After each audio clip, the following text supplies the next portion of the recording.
Hello everyone, this is Warhawk Beyond 2040 and welcome to a very special edition of the movie review series. And today we are here to talk about the latest DC movie, The Batman, starring Robert Pattinson. And I am joined once again by two very fine gentlemen, the one and only, the wrestling guru himself, the holiday Christopher Mace, and the badass himself, Rex the Boss 11. Guys, great to have you back here again. How are you both doing? I'm hanging in there. Like I said, I got a weekend off from work and then been watching nothing but wrestling and trying to get some more information. Like I said, after watching this movie twice, there are still so many things that if you didn't pay attention to, you could definitely miss them. And there's a lot of little Easter eggs and all kinds of different stuff. And like I said, we just talked about just how many riddles are in this movie and how this movie was different than all the other Batmans. It's a very interesting movie. I'm glad we're getting ready to discuss this. Absolutely. Rex, how you doing, my man? I am doing very, very well. Hey guys, how's it going? Let's talk about the Batman. Okay, before we get into talking about this latest installment of the Batman, I wanted to both ask you a question. What was your thoughts on Robert Pattinson being cast? Holiday, we'll start with you first. What was your thoughts about his casting? At first, it's kind of hard because I was kind of debating, like, there's been a lot of actors over the years that play certain characters, and then, like, him playing in that Twilight movies, which, it's one of those things. A lot of people were big fans of it. I was just not in that minority that cared for the Twilight movies too much. And so that's how I pictured him, like, as a vampire and stuff like that. And then you're going from that. He's done other movies since then I've enjoyed a little bit. And then him playing this role, it's like, see how he does. And I think he pulled this off really well. I mean, this is not the Batman that's, been doing this for many years. It's pretty much, as we said, this is like second year of him being Batman. That's pretty much how you sum this movie up. This is like his second year of being Batman. Yeah, pretty much. Rex, what was your thoughts on the cast of Robert Pattinson as Batman? Me, I'll be honest, I was very, very concerned. I was like George Clooney, Val Kilmer. I was very, very concerned when I heard that the guy from Twilight. Is it Twilight? Yeah. Whatever it is, yeah? Yeah. Because I haven't seen any of that. Yeah, and it was worrying, very worrying to me when I first heard that Robert Pattinson was going to be playing Batman. But you know what? I think he did a really, really good job of what Batman is supposed to be portrayed as. And he was actually pretty decent Bruce Wayne as well. I've had my issues over the years with the casting. You can cast anyone as an actor as Batman because he's inside of the suit. And you'll notice that the guys that anyone's hated playing the Batman side of it, but were terrible at playing the Bruce Wayne part of it. Pattinson seems to have blended in both quite well in his performance of Batman. I am actually looking forward to seeing more from him as well. My reaction to the casting of Robert Pattinson was, why are they casting the guy from Twilight? I mean, I'm not hating on him as an actor, but I just thought, I don't know if this could work because he was the last person I would have chosen to play Batman. And, I've seen him in a few other films. The last film I saw with him when they announced that he was playing Batman was Tenet, which was directed by Christopher Nolan. And I thought he was absolutely brilliant in that movie. And that kind of like warmed me up to him a bit more. I thought, okay, he's matured as an actor. He's moved away from the Twilight stuff. So I'm still not completely sold on this guy, but he was good in Tenet. So I thought we'll just have to wait and see, really. But after having watched The Batman, which I watched it on the day it came out, I was sold. I thought, yeah, he did an excellent job as Batman.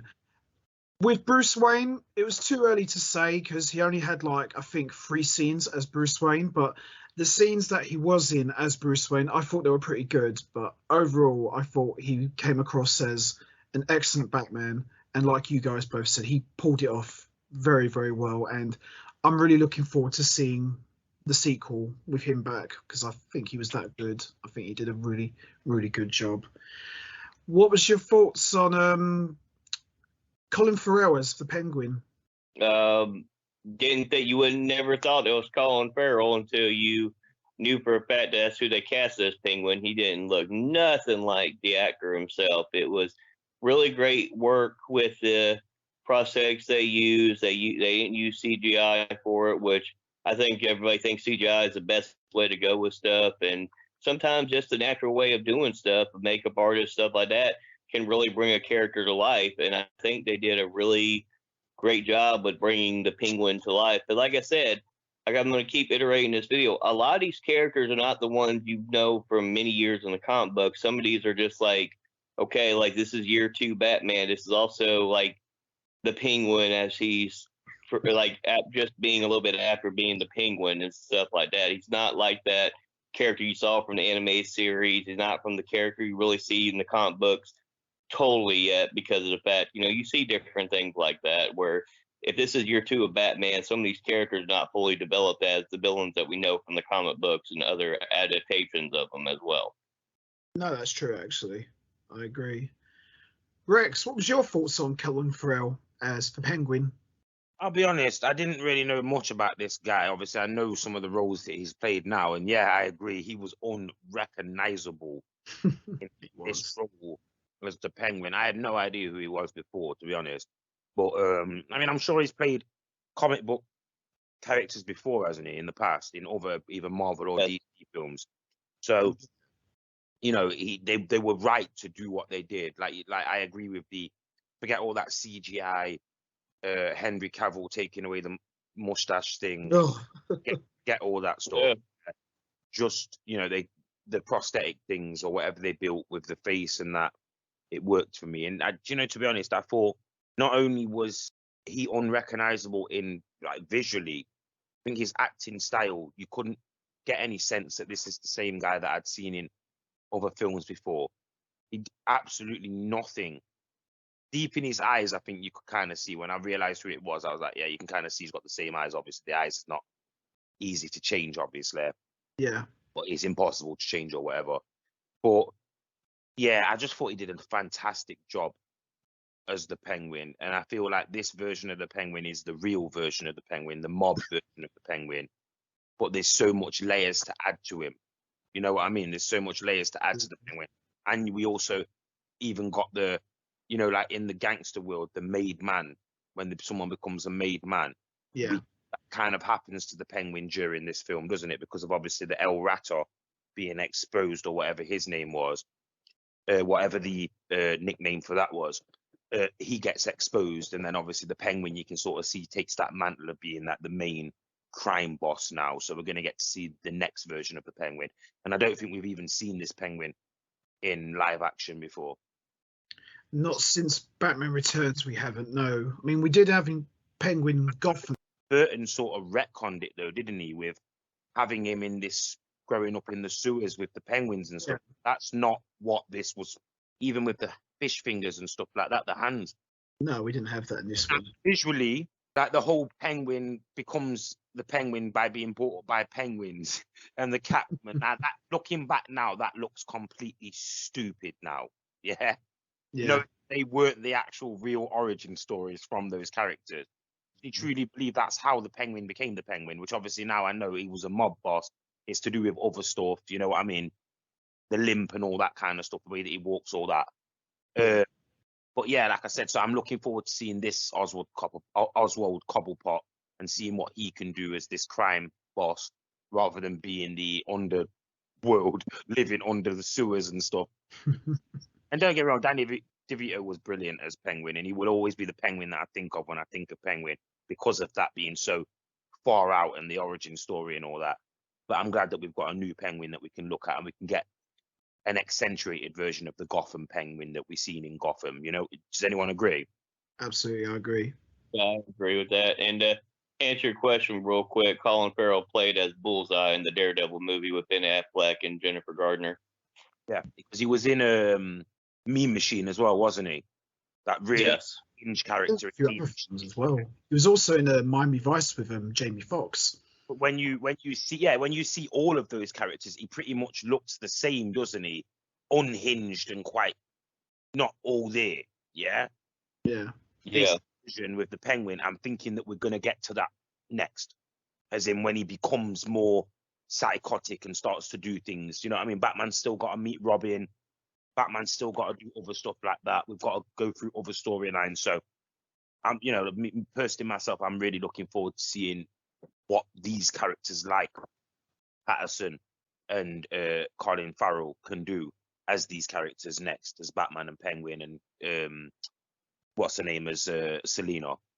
Well, when they announced that Colin Farrell was going to play the Penguin, I mean, I've never been a fan of the Penguin in any version. I mean, there's some versions are not too bad, but mostly I was never really much of a fan of the Penguin. So I was a little bit concerned about how they're going to make Colin Farrell look like the Penguin, because he's quite a skinny guy. But once I saw a photograph of him as Cobblepot with all his stuff and the aesthetics and things, I thought, whoa, okay, he looks nothing like Colin Farrell. They've made him like completely unrecognizable. And like you guys both said, they didn't go with the whole silly roly-poly guy from the sewers with the umbrellas. They made him more of like a ruthless crime boss who runs the club, the Iceberg Lounge. So I definitely was sold on Colin Farrell's performance as Penguin, and he did a fantastic job. You know, he was one of the highlights of this movie, and you know, I'm definitely looking forward to seeing more of him in the sequel. And from my understanding, that Penguin's going to be getting his own spin-off series on the HBO Max, so they'll definitely get to flesh out his character more. So I'm excited for Colin Farrell as the Penguin. I think, you know, he's going to be on his way to becoming a definitive Penguin in his own right. What was your thoughts on Zoe Kravitz as Catwoman? Holiday, what was your thoughts? Interesting choice for Catwoman. I think she did a good job of portraying the character. I just didn't. The only thing I didn't like how her mask that covered her face looked. I thought it was kind of hokey to me. I feel like it should have been more like a realistic kind of mask and whatnot. It's like you could clearly, like with that mask, you're like thinking, boy, I could definitely tell who you are, buddy. If you knew who the person was, you go, I can definitely tell who you are. You ain't hiding nothing. Like where you've seen it, like the comic book adaptations and even the Batman Returns, where she pretty much covered her whole face except for her mouth and eyes. You definitely couldn't really tell with that mask. You're like, if I knew who you were walking down the street, I definitely could tell you're dressed as a cat. How you doing? That was my only critique of her. I think she did a great job portraying the character, but just that was my only critique about that part of the movie, was that, boy, I definitely, if this was supposed to be realistic, I definitely could tell who you are if I walked down the street and saw you, then you put on a cat costume. Yeah, I agree. Rex, I'm dying to hear your thoughts here. What was your take on Zoe Kravitz as Catwoman?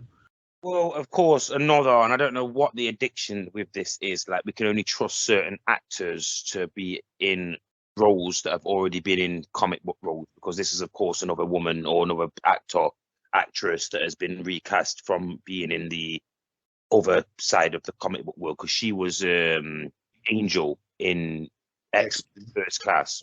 Yeah. And she didn't really have that much of a role or anything like that, but she had a pretty unique mutant X character. So, you know, it's pretty interesting. But yeah, you know, to see her now, obviously, we clearly obviously know who she is. If you recognize the name Kravitz, yes, she is the daughter of Lenny Kravitz. Mm-hmm. You know, so she was almost destined for some kind of stardom. She's a beautiful young female. She deserves, obviously, to be given a chance to be, you know, a Hollywood level actress. Yeah, I agree. I just don't know if this role suits her. I like the look of her in the Catwoman suit, but then why wouldn't I? You know, she's not bad, and she was actually really good for Bruce in the film, or for Robert Pattinson. They worked really well together. They did. There was more of a connection and a natural connection rather than the cat burglar thing from Dark Knight Rises and the Michelle Pfeiffer situation. This was more of just a natural progression of these two characters working together and, you know, basically falling in love or whatever, or some kind of pseudo comic book love. I thought she was good in the role as Selina Kyle. Yeah. I'm just not sure, and I'm not sure how much I'm sold on her being the actual Catwoman. Plus, there's not enough evilness to her. I feel like tone up the evilness with Catwoman. Like, she was a bit ruthless, but she weren't sadistic, hinged like the Michelle Pfeiffer one was. I feel like that Catwoman was just unhinged and crazy and way more polarized. And I think that every Catwoman's going to suffer from that Michelle Pfeiffer syndrome, as in, are they as good as Michelle Pfeiffer? No, nowhere near as good, in my opinion, as Michelle Pfeiffer. She wasn't bad. I'm not saying that Zoe Kravitz was bad as Catwoman. I'm certainly not looking forward to seeing her future as much as I am with Batman and Penguin. Give her enough time, I'll definitely accept her in at least one more movie if she's there. Well, when they announced that Catwoman was going to be in this movie and Zoe Kravitz was cast, I was very concerned because, you know, Michelle Pfeiffer, as far as the movies are concerned, she set a very high bar. Not very many ladies can match that. I mean, Anne Hathaway, she was okay as Catwoman. She didn't set the world on fire. I mean, she looked great in the costume, don't get me wrong, but I just felt she was too much of a girl next door playing dress up for my taste. Zoe Kravitz as Catwoman, she looked phenomenal in the outfit, but then I guess any attractive lady would. Her performance as Selena Kyle was good. I thought it was pretty decent, a lot better than I expected. Her portrayal of Catwoman in the costume, too early to say, really. I didn't feel she was ruthless enough, like you said, Rex. I think it's going to be too early to judge at this point. I think we need to see her in one more movie before we can, you know, truly make an honest opinion. But if she doesn't return in the next movie, it wouldn't really break my heart, if I'm honest. I'm more excited about Batman and Penguin's future than I am about Catwoman. And to add to what Holiday said, I wasn't keen on her mask. It just looked very lazy. Bear in mind that this is like year 2. All of these villains are not fully developed, but I remember in the early Batman comics in the 40s, Catwoman had an actual cat mask, like a furry cat mask, when she was developing her persona. So maybe we could have seen something like that, but I don't know, really. I just thought, costume aside, which was pretty good, the mask itself would just look very lazy, but, you know, that's just my take. The original mask, they said in the comics that she made the original mask from an actual face of a cat. I never heard that one. That's the first time I've heard of that. I don't know if I read that somewhere, or maybe that was part of one of these unreleased Batman scripts that came out in the 80s and the 90s, where the original idea for Catwoman was that she was going to wear a mask that was made of an actual face of a cat, because it was based on the original Catwoman who wore the mask that was in the style of a cat. Yeah, the original mask in the comics, it looked like an actual cat mask, but it was all like thick and furry while she was developing her Catwoman persona, because she didn't have a costume in her first appearance. She didn't get her costume till, I think, round about the 50s, which was that purple costume with a green cape. That was the first actual costume she got. But yeah, they could have done something like that with a mask, like maybe just like an amateur mask before she developed into what we know. This Catwoman wasn't like supernatural or super powered or any of that stuff. This was just a basic hand-to-hand skill trained version of Catwoman, as far as we know as the audience. Yes, that's true. So what did you guys think of Paul Dano as the Riddler? Holiday, we'll start with you. What did you think? This is the darkest form of the Riddler I think I've ever seen in any adaptation. Even when in the comics, when he became Hush was a darker character, but nowhere near as dark as this Riddler was. And I think it created a new dynamic for the Riddler, because a lot of people take the Riddler as, oh, he's this guy who does riddles. He's not really tough. He's pretty much just a joke, blah, blah, blah. And they turned around, made this Riddler into a very dark character. Yes, he did the riddles and stuff like that. But they made him such a dark character. And I think that's the biggest takeaway I can take from watching this is that where the other Riddler is like a Jim Carrey version or other versions you've seen, we're like, for this one, you're not quite sure what to think of this guy. This guy is, yes, he does the riddles, but this guy is very sadistic and dark and just really just deranged and interesting. Yeah, I definitely agree. Rex, what was your thoughts on Paul Dano as the Riddler? Yeah, I like the performance as the Riddler. I'm not sure about when he was unmasked and we got to see him who he was. He kind of came across as a little bit of like a cowardly character, which I suppose he's supposed to as the Riddler. He's not the physical hand-to-hand enemy, is he? He's more of a sadistic, behind-the-scenes henchman involved sort of guy. But yeah, this was a less comedy, bowler hat wearing version of the Riddler and more just a completely unhinged type of Riddler that we probably would have got to have seen in the Nolan Batman series. Even the way that he was speaking through the mask a little bit had that Bane sound to it as well. They clearly used that sound effect to his mouth being covered up by the mask, like breathing into it, like woo, almost like a buzz to his voice when he's speaking because he's breathing so much through the mask when he's talking. I don't know what I've seen this actor in before, but I feel like whatever I'd seen him in before slightly affected me with him when he was unmasked as the Riddler.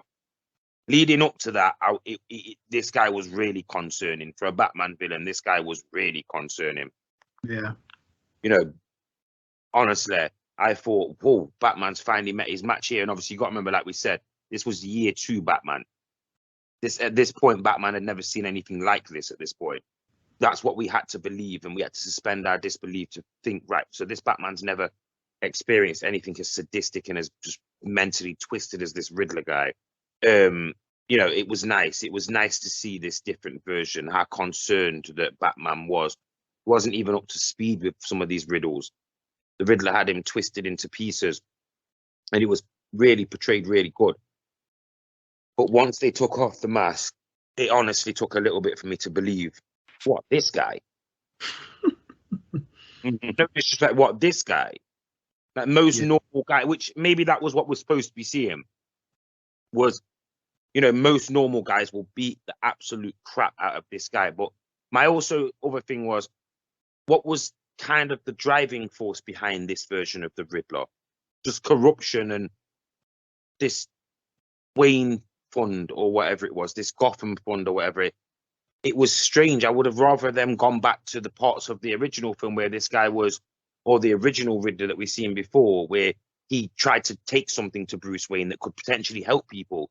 And Bruce Wayne was like, I'm not using that. You all right? You know what I mean? Like, thinking that he's a bit of a whack job or whatever. And then he just then turns insane. And I would have liked to have seen how that Riddler would have progressed. But maybe they wanted to stay completely away from anything to do with the Jim Carrey Riddler.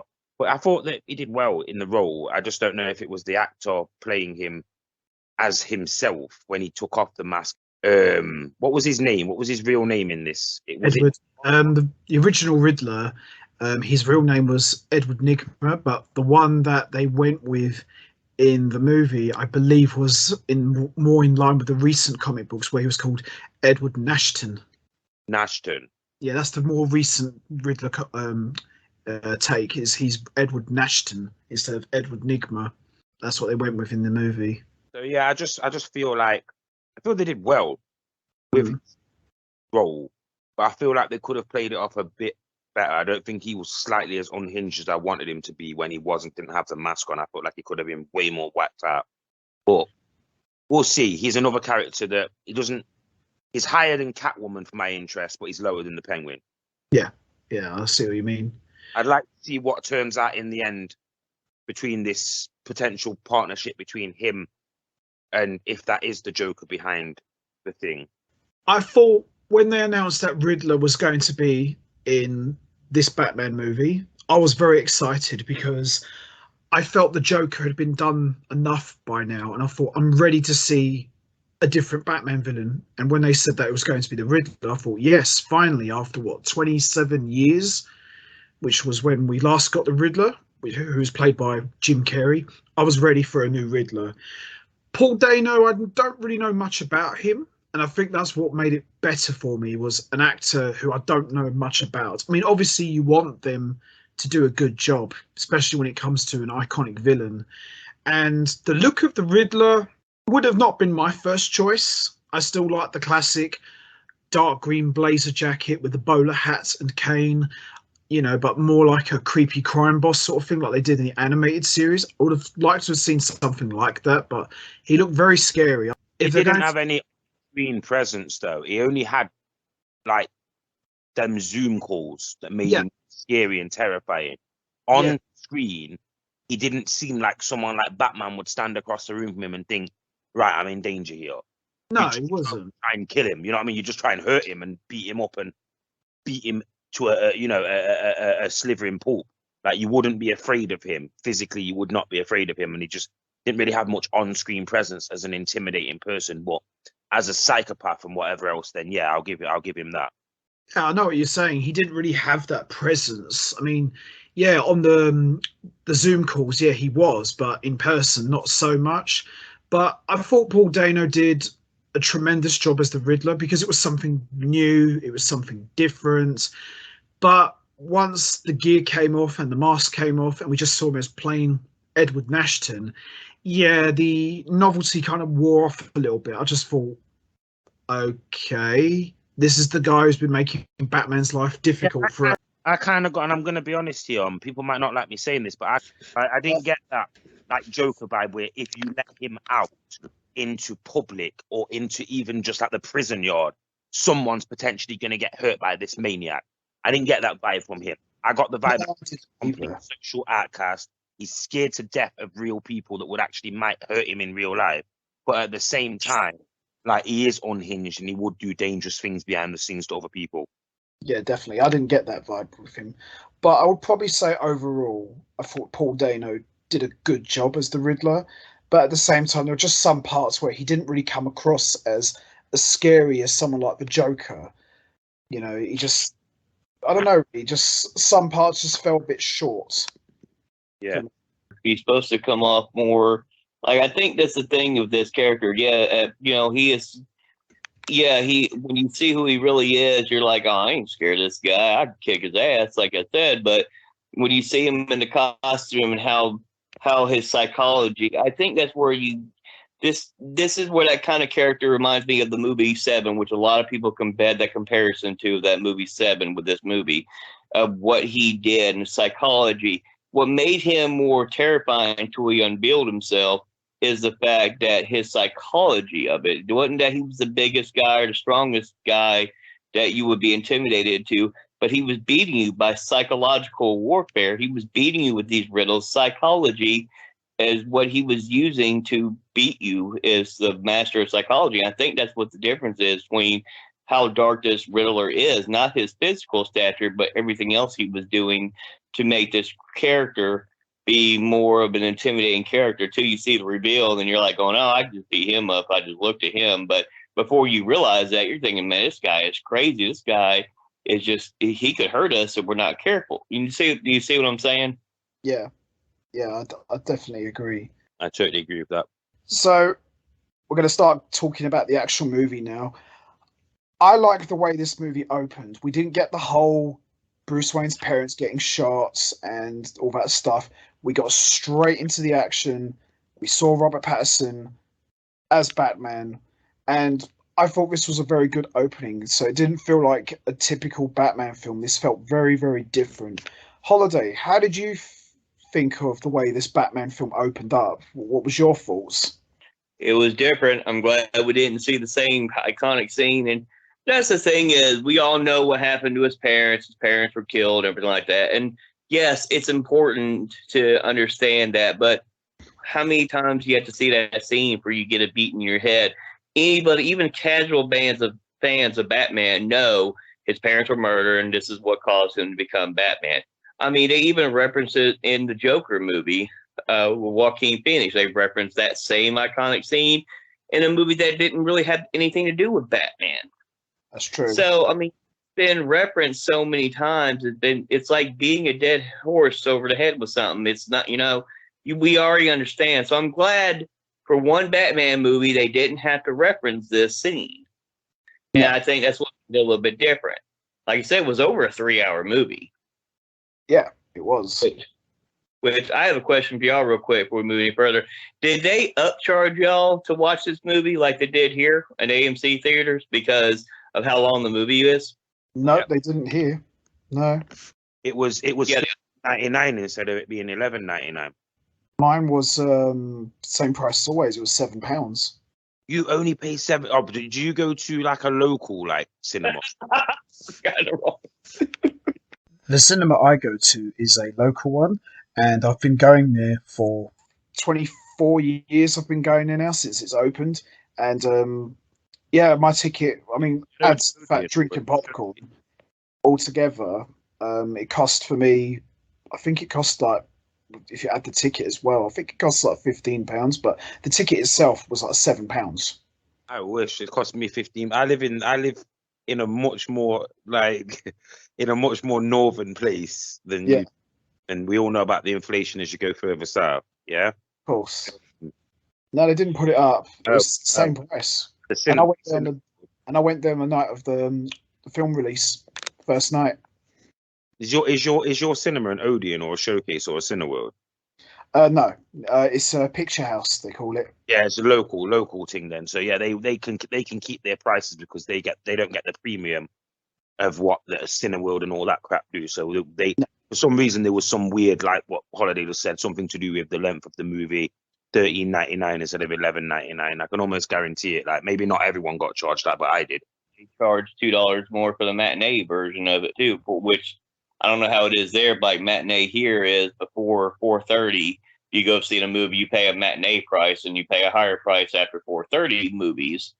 And I thought that was weird because you're paying more money, and we've seen some long movies in history. Like I said, Avengers Endgame was over 3 hours as well, and they didn't do that. So I found it interesting they did it on this movie. Yeah, I don't understand why they did that. But no, they kept mine the same price. It was other cinemas like View and like what Rex said, like Cineworld. They bumped up the prices hard, but they didn't do it at my one. Probably because it's just a local one.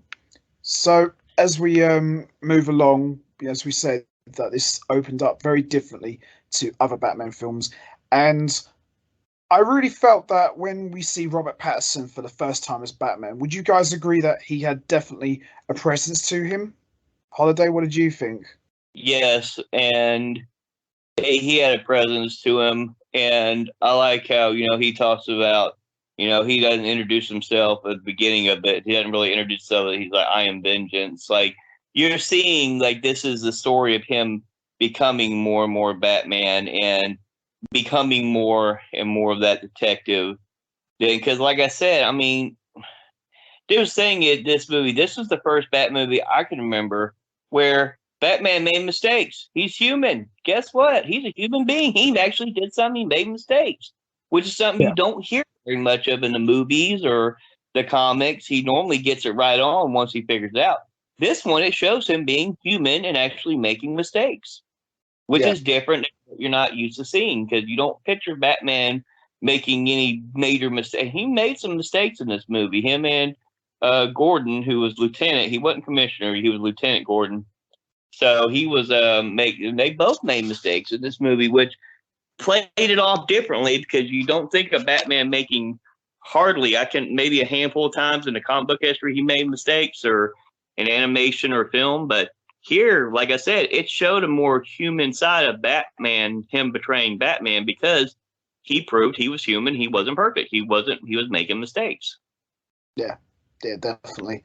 Rex, what did you think of the presence of Robert Pattinson's Batman when you first see him at this beginning? Well, I think they built this up intentionally to make it so that it's like, right, let's just forget about who's playing him. This is still Batman. No matter who the actor is, this is Batman. Yeah, yes. Batman. So regardless of who plays him, literally there'll be in the future, I'm sure it'll be nobody in the bat suit. It will just be some kind of animatronic moving around. there will be a time in the future where it will just be the name on voice will be just one of the actors or whatever, you know what I mean, etc., etc. Yeah. I thought they built this up quite well. I think because you didn't get, like what Holiday said earlier, because you didn't get the immediate deep dive into his origin story, which we already know about anyway, you know, because of course Batman, Robin, Flash, they all have to have these things happen to them for them to become these people, you know, and they're not the only characters either. No. So, you know, as first enters the movie and the presence is built with the suspense, obviously with the thugs and all that kind of stuff, like, you know, like ducking and diving into the dark shadows. And it goes to show, you get the show of how dark of a place that Gotham is, you know. The streets are not very lit very well. People are ducked into the background area, hiding away, you know what I mean? It's basically everyone lives within the shadows of this type of thing. And the presence of Batman, when he came out, you can clearly see that people, and I don't just necessarily think criminals, I think anyone is naturally going to be scared of Batman. Yeah, they would be. Era of who is this guy dressing in this suit? Like you say, year 2. So he's been doing this for a short while. Yeah. Who is this guy who is, you know, going down the streets of Gotham, going around the streets of Gotham, basically beating up criminals? And you know how Chinese whispers work, guys. You know how people can go from one story to another story very quickly. You've got to imagine what the mind of some of these criminals is telling them why they think that Batman is in the shadows. I liked how they, like you said, I liked the way they built him up. No intro, no like, I'm Batman, you know, nothing like that. I like the way that Robert Pattinson's Batman commanded the presence. He didn't have to tell you who he was. You knew when you saw this guy that you were screwed. And I think the fact that Robert Pattinson's Batman didn't talk as much made it all the more better, because I don't really like a Batman that talks a lot. I mean, obviously you want him to speak, but you don't really want him to speak too much. You want to keep that aura of mystery. You want to keep that mystique. And, you know, as soon as I saw Robert Pattinson's Batman slowly emerge out of the shadows, I thought, yes, forget who's playing him, like Rex said. Forget who's playing him. This is Batman. This is exactly who Batman is. And I thought they did a very good job in building him up. And also, like Rex said, you know, it was very dark, very a lot hidden shadows. I think that worked well for, you know, the first, you know, 10 minutes of this movie. I thought they did a really good job. I didn't really get a chance to rebuttal on this, but you know, the whole, what we were speaking about before about the same villains being used. You know, this is a shout out to Warner Brothers. You know, why can't we get a decent version of the Scarecrow, or maybe, you know, Clayface, or, you know, Deathstroke, which we was promised, yeah, like as one of the bad guys, like maybe even just swerve us now, like you had a good film, or albeit you've had a good film with this Batman film. I'm sure you'll know by the end of this review what we think of it anyway. But I'll say this for a fact, and I'm going to say this clearly, we need a different Batman. I understand what you're building, and I'm looking forward to seeing the Colin Farrell and whatever the Joker and the Riddler turn out to be. But can we get like a Deathstroke or a Clayface or a Scarecrow or one of the other guys that we haven't seen much of before? That's as far as I want to take that.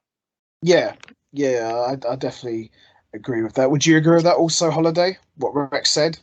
Yeah, I mean, we've seen their version of Mr. Freeze with Arnold Schwarzenegger for, and we won't go into that detail. We've seen version of Scarecrow for, you know, so, I mean, we've seen versions of this, but I want to see more of the Clayface, and I want to see a better interpretation of Two-Face than we got with Tommy Lee Jones. I mean, there's certain characters like, okay, let's see more of what they can do. And, I mean, if they make him as dark as they did the Riddler here, up until the point he was unmasked, and make him this darker psychological character, and they do more in that way, then I'm on board with.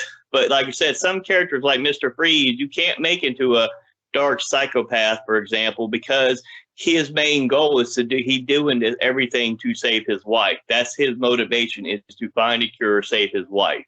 That's all he gives a crap about. You can't make him a psychological, you know, person just like you did the Riddler, because it works with the Riddler. I think they did a good job changing the character and making him into this, and because it told an interesting story. But you couldn't do that with somebody like Mr. Freeze. That just wouldn't work really well with it. No, I Let's don't see. think it would have worked. Deathstroke. Because he, hand to hand and combat wise, he would be a real match for Batman.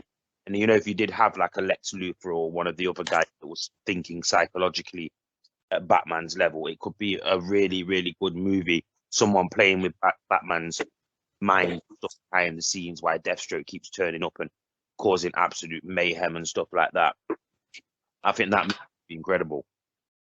Yeah, I think I definitely agree. I'm ready to see some other different Batman villains, not just the same ones we always get. Some even from the old series that have never been looked upon. People say that they're goofy and that.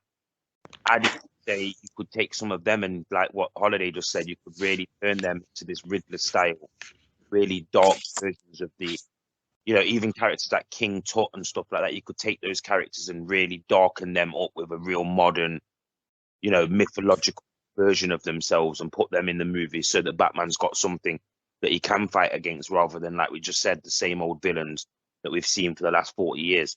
One villain, before we move on, one villain I would love to see in a Batman live action movie. I don't think they'd ever do it, but I'd love to see Man-Bat in a Batman live action movie. I think with all the technology, all the CGI, they could really make something very scary. I mean, I think they could take the horror aspects to the next level. You know, we've seen them dabble into fear and darkness before in Batman films, but I think with someone like Man-Bat, I think they could really have something special on their hands if it's done right. Sort of hinted at in the Batman Forever film where Bruce has that dream, doesn't he, where he meets the giant bat-sized person. Yeah, well, in the cave. They said that that was their version of Man-Bat. See, I would like to see something like that. In their Man-Bat was supposed to be like this thing that Bruce encountered in his dreams and stuff like that, and then maybe obviously down the line they could have gone with bringing him to life or whatever else. But in the Joel Schumacher Tim Burton early Batman scripters for Batman Forever, there were some hints at bringing in Man-Bat. Yeah, I know it's always been discussed about bringing Man-Bat into a Batman movie, but they just never ever done it. But design a giant-sized bat to be part of the film says that they may have wanted to have done more than that. You know what I mean? Yeah, definitely. That's someone I'd like to see in a movie one day because I think they could really have something special on their hands if it's done right. So we move along here. We're introduced to the Riddler, who more or less takes out the mayor, Don Mitchell. And I thought the way the Riddler was introduced was quite intense and quite almost like something you'd see like an Alfred Hitchcock sort of psycho movie. What was your thoughts, Holiday, on the way the Riddler was introduced at the beginning of the movie?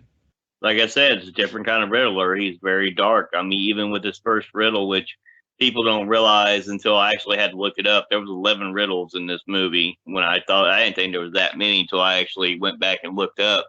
Because, like I said, when he ends up killing him, like I said, the first riddle he leaves that's why I had the list here, so I didn't want to misquote it. What does a liar do when he's dead? The answer, he lies still. I mean, so some of these riddles at first, you're going, that's an interesting riddle. And some of these riddles, like even I at first didn't catch some of these riddles. I'm pretty good with riddles. Some of these riddles at first was like, I didn't catch the answer to that. Hold on a second. And then you're just like, that's interesting. Why would you tell that? Oh, now I see why you did that. Okay, now I get it. Rex, what did you think of the way Riddler was introduced at the beginning of the movie? It's the same pretty much as Batman. It made you know, right, this is still the Riddler, so it's still all the riddles, but you got a quick, once again, it doesn't really matter who's playing the Riddler. It's more to do with what we're going to do with the Riddler right now. Yes, I agree. They turned him up, in a heel standpoint, they turned him up to like a 9. I'd say 9, 8.5, 9, because I'd like to believe that there is more to come from the Riddler and there is a next level up of evilness. So I don't want to give him a 10 out of 10, but this was about as evil as increase as you could possibly go from the laughy, jokey Riddler that we've always known exists. Like, it's not like it was just the Jim Carrey. He was just over the top with it. It was more, we all knew Riddler was a more comedic version of a Batman villain. He just unhinged, etc. But this version was just straight out to the point, you know, cult leader-ish, almost like trying to brainwash the masses into believing and follow his plan. You know, there was elements of sort of terrorism involved in this as well, if I'm honest. Like there was a terroristic vibe to the Riddler in this. Yeah, I definitely got some vibes from that over the course of this movie. He definitely came across that way. Obviously, like we said before, he obviously not strong enough to do this stuff on his own. He knows he's not a physical guy. So I think that at that point there, we are getting the element, and his introduction proves it, of how he just enters the fray as, you know, I'm the Riddler. Basically, less of I'm vengeance or I'm Batman. The original that is I'm the Riddler, solve my riddles, or I will start killing people. Yeah, definitely got that vibe with the Riddler. So as this film moves along, we see Batman enters the crime scene of where Mayor Mitchell is murdered, and we are introduced to Jim Gordon, who at this time is Lieutenant James Gordon, played superbly by Jeffrey Wright. What would you both think of the casting of Jeffrey Wright as Jim Gordon? Holiday, we'll start with you. What did you think of him in this movie? Loved it. Thought he portrayed the character very well. I think he brought him to life off the comic pages. I think he did a really well job on the actor who portrayed the character. I think, and like I said, with the same movie, I'm going to keep reiterating this a few times in this review. This is year 2. So he's not the Commissioner Gordon that we know from the comic books. He's still not quite there yet. Like I said, because just like Batman, he makes mistakes too in this movie as well. And it proves that he's also still human. He's not the commissioner that listens to everything like Batman says, like gospel. It's not that. They're both still learning how to work together. And I think that makes an interesting dynamic. It's not the, I completely trust you, Batman. Tell me everything you think and let's do it. No, it's still okay, but what about this? And what, so I think it's very good. I think they both work well together. This Lieutenant Gordon and Batman, I think they both work well together in the betrayal. Like, you're not on that same level yet when he becomes commissioner, but you're slowly starting to get there. Rex, what did you think of Jeffrey Wright as Jim Gordon? Yeah, I thought this was decent. I thought it was definitely one of the better. I mean, obviously we've only really seen the Gary Oldman version of Gordon be portrayed as Gordon, yeah. You know what I mean? But yeah, you know what? I enjoyed this. I like the recasting. I like the fact that we got to see more of this. I know that you're a good guy, but people don't really believe it. Like even that scene where he's like talking like he's shouting at Batman and he's being horrible to him, but he's basically telling him to punch him and run out the back door. Yeah. It's like, it's old school, but it's really clever booking and scripting of, these guys in that room there, whether they actually believe what you're doing is right or wrong. There's an element of macho assholery with them. They don't want someone like you coming along and solving crimes. They want to be able to control what crimes that they solve. You solving crimes makes their job harder because they're all corrupt. Let's be fair, they're all corrupt. Gordon literally is the only guy in that police force, it seems, that won't take a bribe. So he's the one who obviously people give a little bit more leeway to. And I just feel like the way that he was portrayed in this was more the James Gordon that I've been aware of, the Gordon that knows who Batman is, not as in Batman's Bruce, but he knows that Batman is a good guy, whether he does bad things. Like I said in the previous review, some people do bad things for good reasons and good things for bad reasons. And Batman is literally the definitive character of that. Not everything that he does is good. Yeah, and he's not all good. Most of it's based on vengeance and revenge and all stuff that we get introduced to in this film. But the fact is it always needed that guidance and the help by people who trust him, like Alfred, obviously like James Gordon. Gordon obviously sees the same thing that Alfred does, but obviously Alfred knows Bruce as well. Whereas Gordon knows Bruce, but doesn't know that Bruce is Batman at this stage. But he sees the same thing that Alfred sees, which is the good. This guy is clearly doing stuff for the better of mankind and to clean up this filthy Gotham City, corrupt city where everyone's bad and everyone's whatever. I feel that the character was played brilliantly in this, absolutely, but maybe even the best, to be honest. I think the Batman and like Holiday said, the Nolan Batman with Gary Oldman, they naturally had more of a connection, especially throughout 3 films as well. They naturally had more connection, of course, yeah. But I feel like this is the early stages for Batman. So in the next 2 films, we're going to get to see that development for Batman and for James Gordon. Yeah. And I think also too, the important thing of all this stuff during this scenes are, the riddle itself. Like I said, I've had several people tell me that they're different versions of the answer to that riddle. And the riddle, it says the answer to the riddle is he lies still, meaning that his dead body lies there motionless. It also means that even when a liar is dead, his lies can continue until the whole truth is revealed. And that's how the premise of this whole story starts, is based on the corruption and based on the Riddler is trying to reveal to Batman and everybody the corruption and the lies that are being led right now. Yeah, I definitely agree. I agree with both you guys, what you said about Jeffrey Wright as Jim Gordon. He was absolutely fantastic. Isn't it also to do with the fact that Bruce's mum had issues and Dad tried to cover it up or whatever? Or that completely different? No, that does get revealed a little bit later on in the movie. Later on. I was just making sure that I didn't have that mixed up with one of the animated thingies. No. It was definitely in this one. Right, okay. No, you're right. This doesn't get revealed till a little bit later on. So over the course of this movie, we basically are seeing Jim Gordon and Batman working together to try and solve this mystery of the Riddler as he's leaving around riddles. And we get a really good scene here where Batman more or less goes to confront the Penguin. And while this is going on, we see that Riddler is still going around killing people. So what was your thoughts on Penguin and Batman scene in the club, Rex? I mean, I'll be honest with you.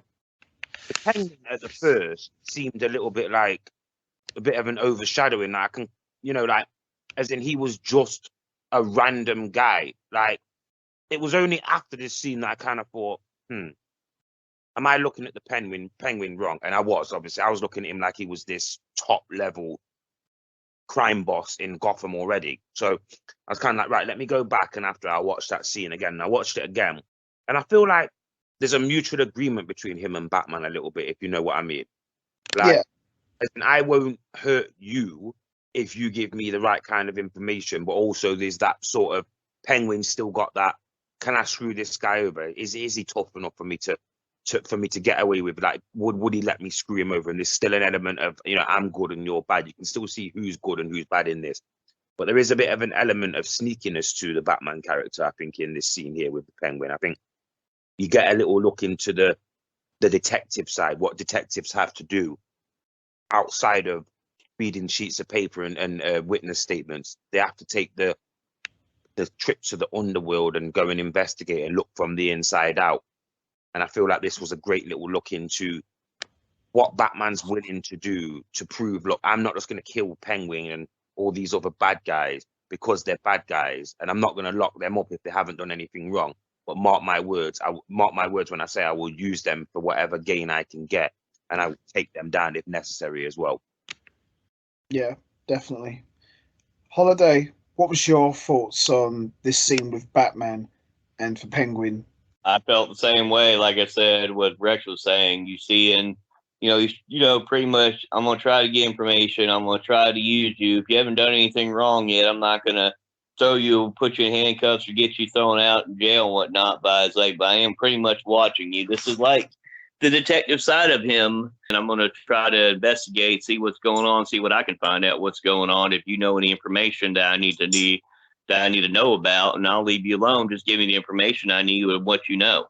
That's where he got with the scene, because Penguin is not quite to that level yet that he becomes, or what is hinted to at the getting towards the end of the movie. So that's why this is an important scene, because you're establishing this, how they're interacting with each other the very first time. This is when you start establishing how the characters match up as everything. Yeah, I enjoyed this scene with these two a lot, because Batman doesn't really have to say a lot. Just the fact that he's in the room and Penguin sees him, he's like, "Oh dear, I'm in trouble now." And I thought the way they played off against one another was very well done, because traditionally Batman comes in, roughs the bad guy up and says, "Where is this?" or "Who are you working for?" He just had this very calm presence to him, and I thought it worked very well for this scene. And like you guys said, it helped establish both of these guys. And I agree with what Rex said also. Can I screw this guy over? Is he tough enough for me to the point where I can screw this guy over? And I thought they played that up very well. And also in this scene, we see the debut of Selena Kyle, who's obviously in the disguise of a waitress. Do you think that was a good way that they introduced her like this? What did you guys think? I was going to say that this is where he got to meet Selena. So I think this is what you were supposed to have taken out of this scene more than anything, was this is where him and Selena meet. Well, Batman and Selena meet. It's not Bruce and Selena, it's Batman and Selena. She's got no idea who he is, I don't think.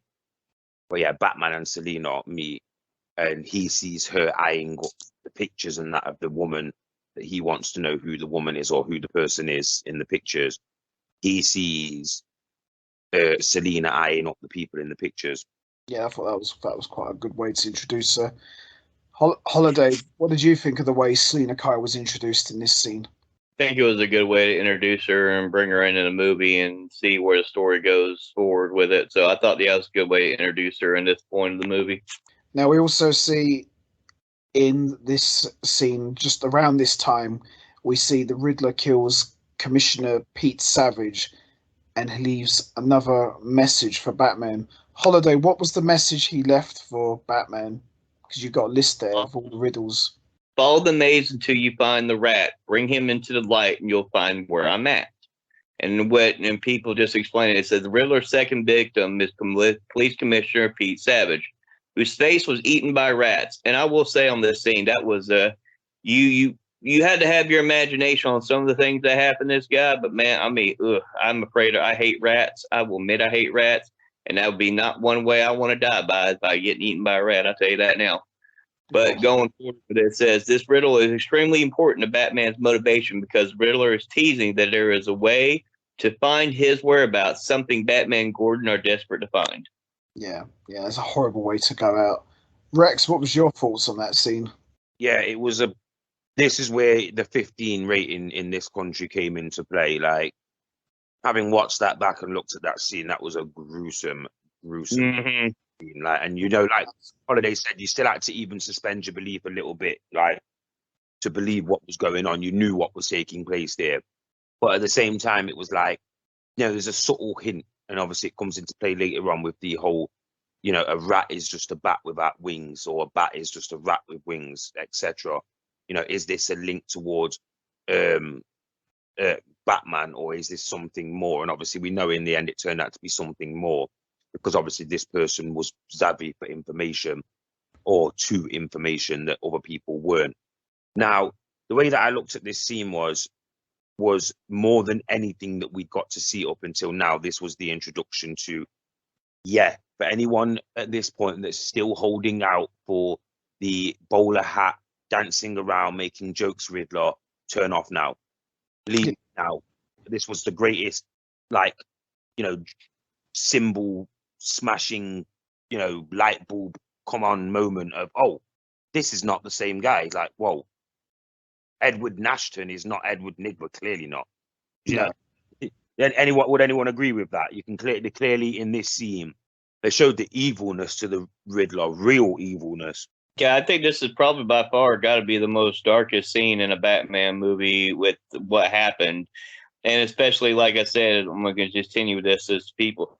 Because a lot of people, I said, with all these riddles, people were getting confused on it. That's why I did a little bit of research. And pretty much the riddle means this riddle tells Batman that if he figures out who the police informant is, the rat, and express him, brings him into the light, then the Riddler will reveal where he's been hiding the whole time.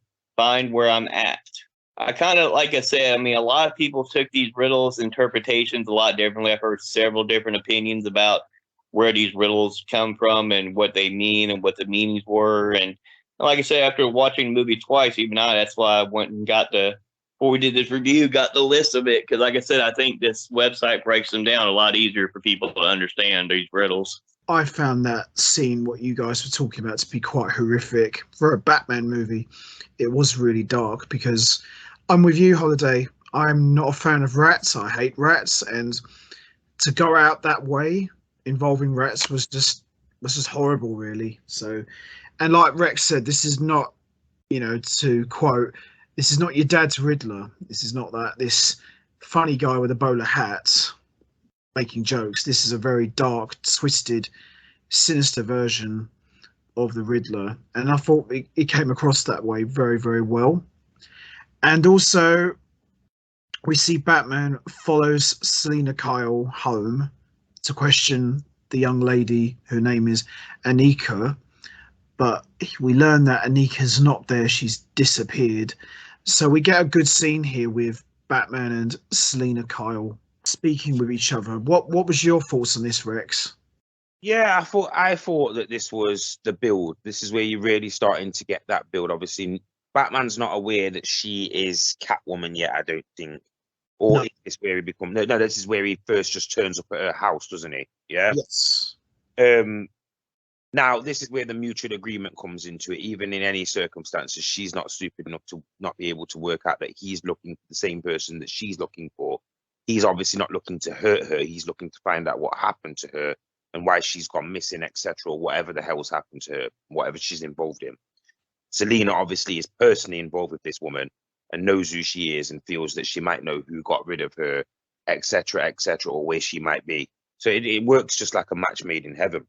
We don't get the darker version of Catwoman, the murderous, villainous type of version of Catwoman. You can clearly tell that from this scene. It's more of a heroiness or whatever they call them. Like a female hero.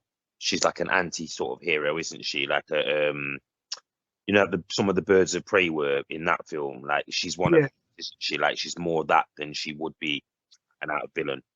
Holiday, what did you think of this scene with Batman and Selina Kyle? Thought it was a good way to introduce them as Catwoman and Batman. And like I said, it was like two different reasons why they're trying to find the person. One because of their personal reasons, one because they need information. So I thought it was really well done scene. But something I was going to ask y'all real quick before I go brain dead. We haven't discussed yet about the other riddle that they ended up finding, or was that later on after this happened? That the riddle they found in the rat cage. Which one was that? URL Rata Alda. I think that probably would be later on in the movie. Yeah, he misses the first cue, doesn't he? Like from the first riddle, and he should really check out the first cue. Then what happens is in the basically with the second riddle, that's where he obviously starts to get a more of a standpoint on what he's dealing with.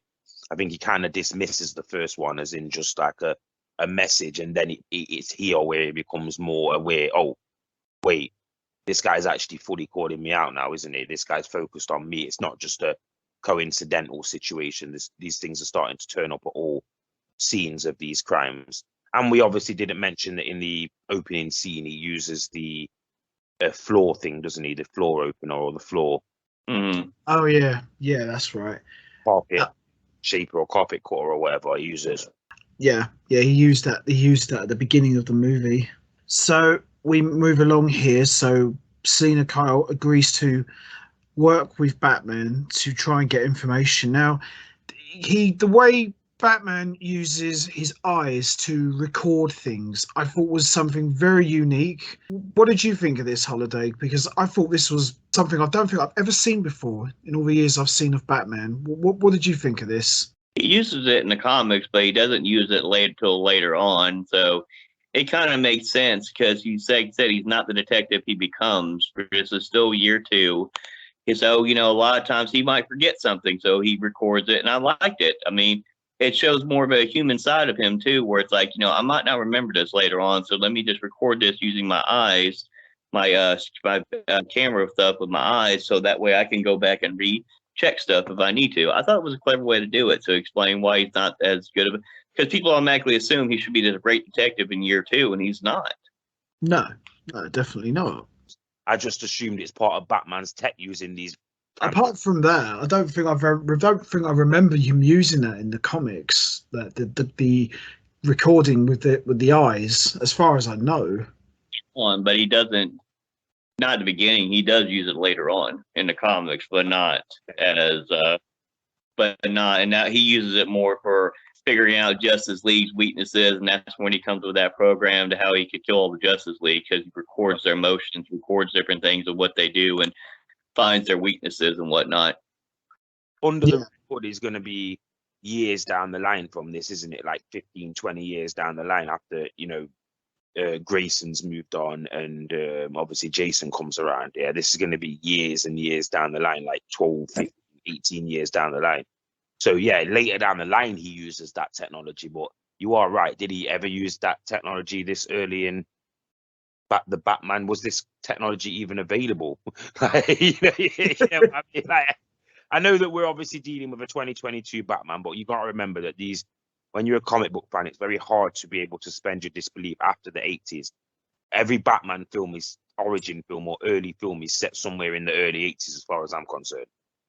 Yeah, or is at least set within the time period that it's made. They try to Batman films always try to set it in whatever is current of that time. Imagine it's 2022. They'll try and set that in 2024 or 2020 or 2018 or 2019, leading up to our present day. Where I still believe that most of these films should be set in their origin sequence somewhere between, Gotham doesn't have to really have a year pattern of design, and you don't have to base it on the 80s, but you just say Gotham City 1980 something. Yeah, that's true. That's what my mind's telling me when I'm watching Batman Year 2. I'm thinking, right, so the character came out in the 40s or whatever, 30s, 40s or whatever it was. Yeah, you can't suspend your belief and think that this is in the 60s. The society is just not the same. No. 1980s society is the first version, what I would say, that Cold War corrupted version of our society. People started to actually realize how powerful some of the things were in our world. I'd say every Batman film that is set in the early years of Batman should be set somewhere between 1980 and 1985. At least, because like you said, if it's set in the 60s, then it won't resonate. So it has to be set within at least that time period. So, I would agree. Mid-80s, Gotham City, people are poor, people are whatever. Batman's got to save the day. That's the Batman that I'm thinking of. I know that obviously you have to change the dialect for mobile phones, screens, flat screens, all the modern day technology and all that kind of stuff. I can accept that. Yeah. But I still think my mind tells me that these films are set somewhere in the early to mid 80s. Yeah, they have to be, at least. This doesn't make sense for them to be set today. That's what I mean. It just doesn't quite work that way. So as we move along here through the Iceberg Lounge scene with Selina Kyle and Batman in her ear, Batman learns that Savage was on Carmen Falcone's payroll, and we also learn that DA Gil Colson is also on Falcone's payroll. And this is an interesting moment here. We kind of we don't necessarily get told what happens yet, but Batman learns that there's a connection between Falcone and Selina Kyle. Rex, what did you thought of the way they tied these two together? Because we all remember that Catwoman and Falcone are two completely separate characters, but what did you think of the way they tied these two together in this movie? Holiday, you go first, because I want to go second, because I might have a bit to say about this, to be honest. But yeah, Holiday, you go first about Falcone and Selina Kyle thing. I thought it was interesting. Like I said, it's just that their connection was one of those interesting things. Like, she already knew the connection already. It wasn't like it was a reveal or anything. She already knew the connection. And I don't know how I really felt about that part of the movie. So I was just like, okay. Because it may have happened in the comic books. I can't quite remember if that's the case in the comics. I don't really remember that part of it. But it's just I mean, just the whole, pretty much she already knows that's her father. And, it's just one of those things like, okay, so let's see where this goes now. That's what I really thought about it.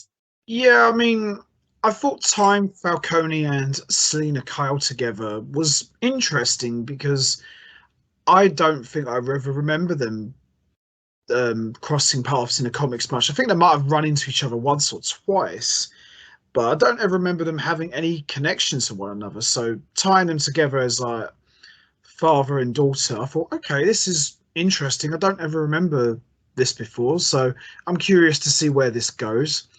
And having Selena Kyle as the daughter of a crime boss, I thought, okay, it's an interesting take because, as far as I know, very little is known about Selena Kyle's background as far as family is concerned. So I thought adding that to her story, I thought was different.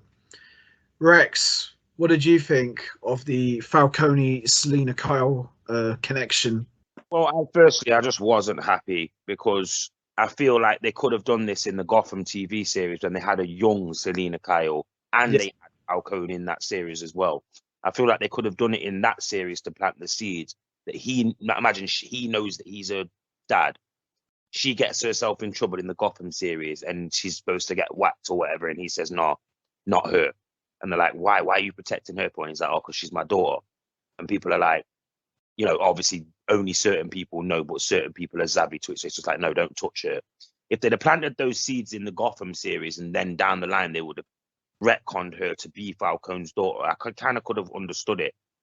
But I felt like it was just necessarily put in there to give her a completely different story from the Michelle Pfeiffer Catwoman, despite the fact that she clearly didn't have the powers and stuff that I spoke about earlier on. I feel like they missed a chance here. They missed a chance to just have Selena play naturally a good version of Catwoman and just go all way good. They couldn't help but taint her down with badness and where she came from, and her mum being a hooker and her dad being, the local crime boss / we'll talk about it later on what he actually turns out to be, and which I'm not actually happy at that either. Like, I feel like a made man is a made man. The one thing that they would never be is that. No, it just doesn't make sense. Like, most of them would rather die than that. It's just not something you ever want to live with. But no, I didn't have too much of a problem with it. It was easy to believe, easy to understand the way that they explained it. Fair enough. He's your dad. Okay. Yeah. But I thought it was unnecessary. I thought that it was out of left field. And you guys know I'm never going to shy away from those moments when I'd sit there and say, huh? What? Wait, he's her dad. But I think more than anything, you were supposed to take that this was the first test of the connection between between Batman / Bruce and Selena / Catwoman, because it was almost like, what's your connection with Falcone? What's your connection? Like, he's thinking that she was just some kind of like sex doll to Falcone and that.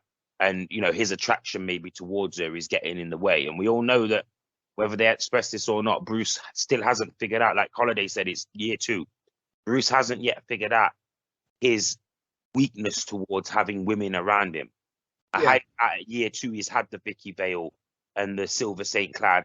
These things might not have existed yet. Clearly, this Catwoman isn't the Catwoman from Gotham who he knew from when he was a teenager and stuff like that. Like, so we're in a different universe here. So I'm saying now, at this stage, maybe Bruce is still a virgin at this stage. Maybe he hasn't had any of that lifestyle. You don't get any inkling that he is in any way, shape, or form the playboy philanthropist that Bruce Wayne is, years down the line. No, the whole playboy image thing's played down quite a lot here. You don't really see Bruce Wayne during the day mixing with people or interacting with people. He's very reclusive, keeps to himself. Even just the scenes where he's kind of fighting with Catwoman and like they end up having that moment where they're like, he's laying on top of her sort of, and she does the like, like compromising position thing. Yeah. Yeah.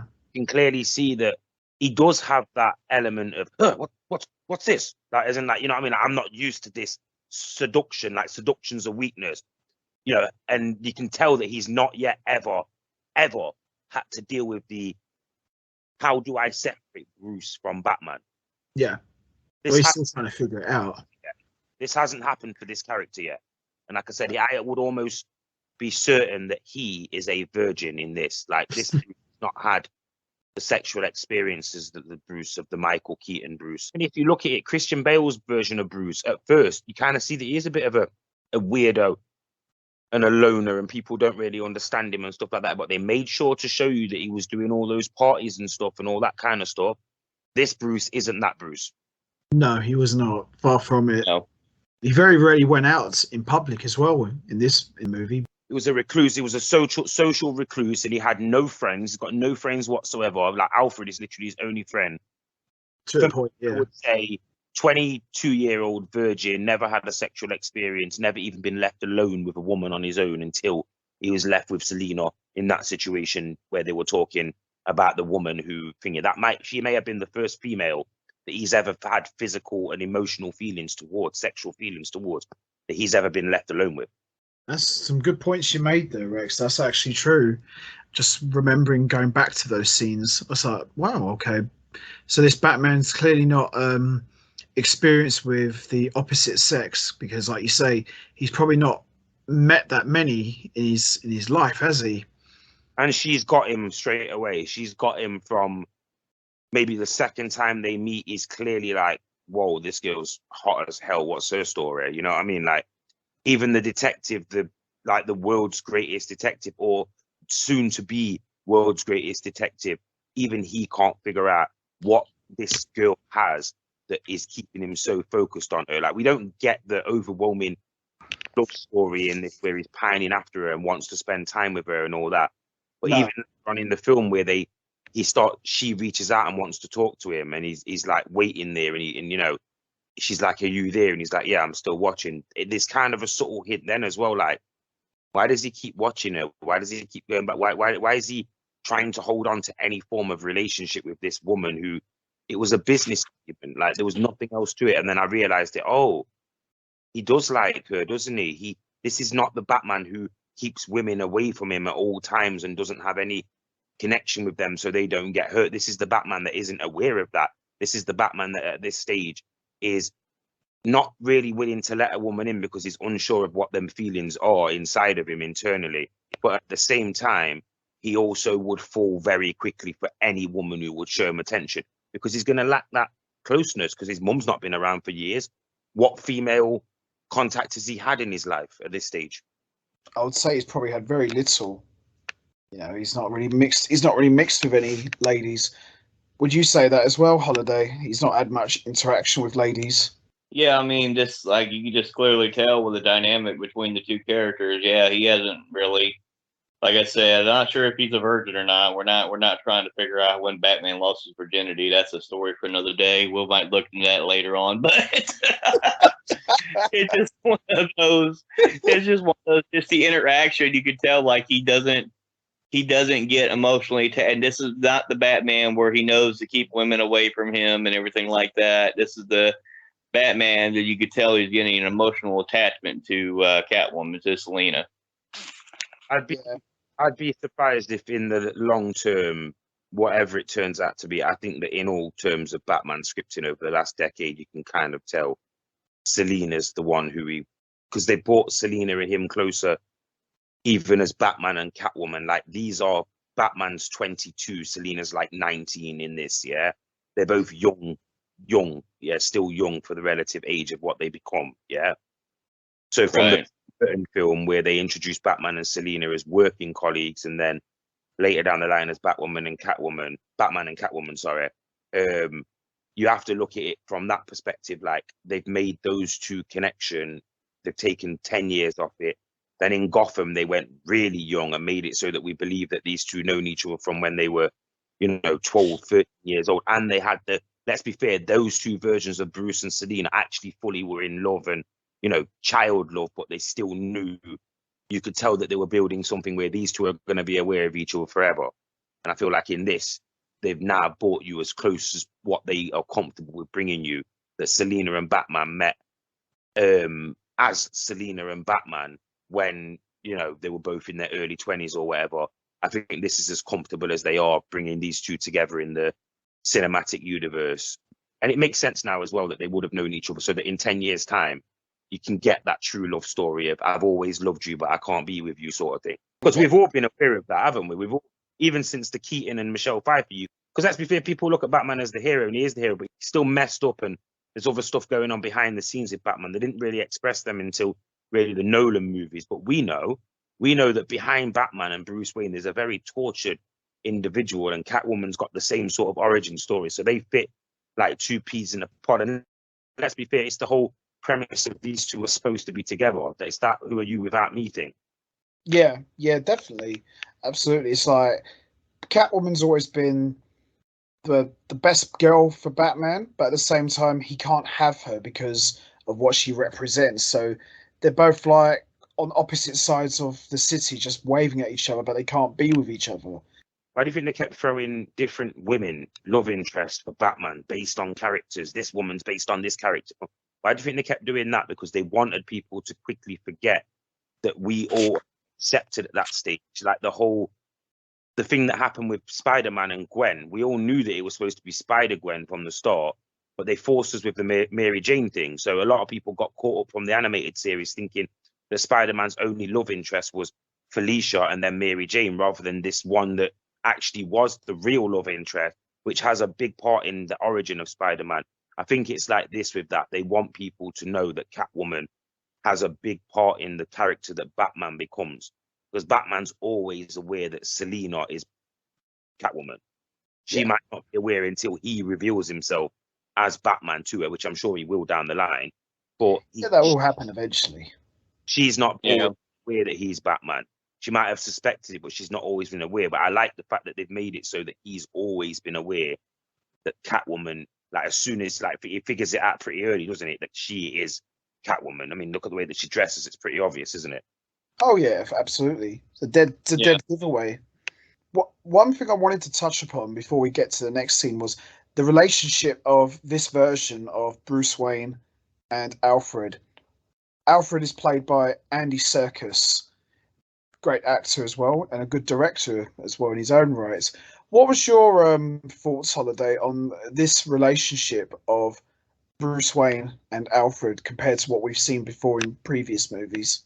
It's like I said, and I'm going to keep repeating this answer. It's year two. They don't seem like they seem like they can be on the same page 1 minute, not on the same page, because it's like I said, when we get to the third riddle, which I already read off about, this is where you see the first mistake that Batman and him and Alfred both make in trying to decipher this riddle.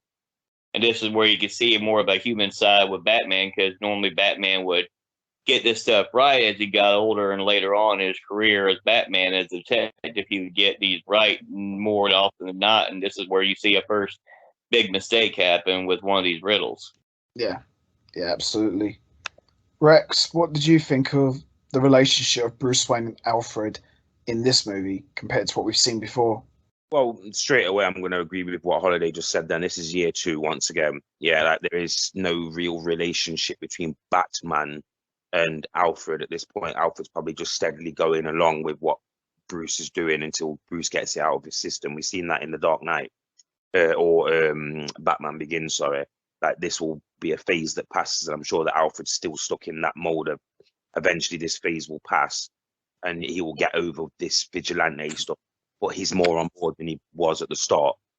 However, it's more Alfred still's got the stepdad / granddad role and less of the football coach role.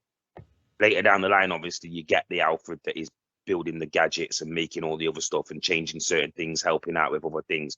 More turned a blind eye to Bruce's negative stuff and tried to help Bruce be able to overcome whatever's going on with the situation. Whereas this Alfred seems to be still with the fatherly vibe and what you would expect Thomas Wayne to have been like if his son had actually become Batman. Yeah, I definitely agree with that. As you say, this is still year two. Well, this Batman and Alfred partnership certainly wasn't as good as the Michael Caine and Christian Bale. But then, like I said, got 3 movies from them. You can't really. I even enjoyed the guy from the Alfred from Ben Affleck's from the Batfleck universe. Jeremy Irons. Jeremy Irons, yeah, I even enjoyed him With It was a good Alfred. I quite with, liked it. I enjoyed the Ben Affleck version of Bruce Wayne. He played a real decent version of Bruce Wayne. In fact, he was actually really limited as Batman himself because you couldn't really go that far with the Batman character, especially when we all knew that he was an older version of Batman. I liked the Bruce Wayne that Ben Affleck did. I don't think there was enough of that. I think, if anything, any time, and I've heard about this, Ben Affleck probably should have been used in a eight episode HBO Bruce Wayne series. Yeah, definitely. Actually used within the Batman role. Like, it would have been a nice way of transitioning him, and maybe even having Patterson, rather than being Batman, being the Batman beyond Batman of the future, like a revived version of Batman. But I'm happy with this year 2 vibe, and you know, I like the fact that they've not reset to right at the start, so we could still get down the line prequel origin movie that features why he becomes what he becomes. We could still get Patterson. Patterson's still young enough to do that, and I don't think they want to do it in the same order they did The Dark Knight Rises. I think they'd rather do it where they go here, year 2, say year 5 to right in the future when he's fighting against Deathstroke or whatever, then come back to year 1, then go to maybe year 2 and 3 with the Joker and Penguin and all that. And before you know it, you're at the end of the next decade, 2030, and Batman is sitting on top of the world once again, like as the biggest character, because he does fall behind Spider-Man for who he is now. In any of the comic book world, Spider-Man just seems to have been portrayed a lot better over the last decade or so, and obviously Spider-Man's had multiple standalone films as well, so that's also helped. Yeah, that does play a big part in that.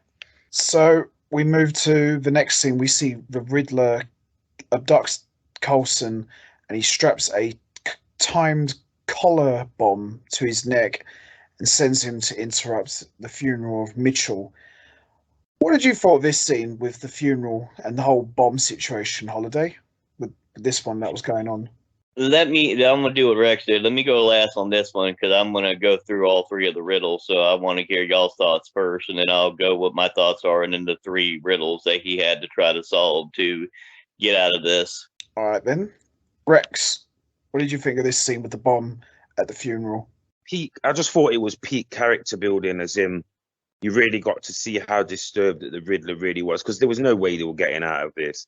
He knew there would be a problem with the person revealing who the secret was about. He knew he'd trapped them into a corner, and he knew damn well that this was going to end badly for anyone involved. I mean, I'll give credit for is they also show the absolute just reckless abandonment for safety from Batman as well, where he, like you say, once again, year 2, he clearly isn't understanding how dangerous that these outright situations can be. I think he even might think that the Riddler's bluffing and not going to be seriously going to blow up a room full of people.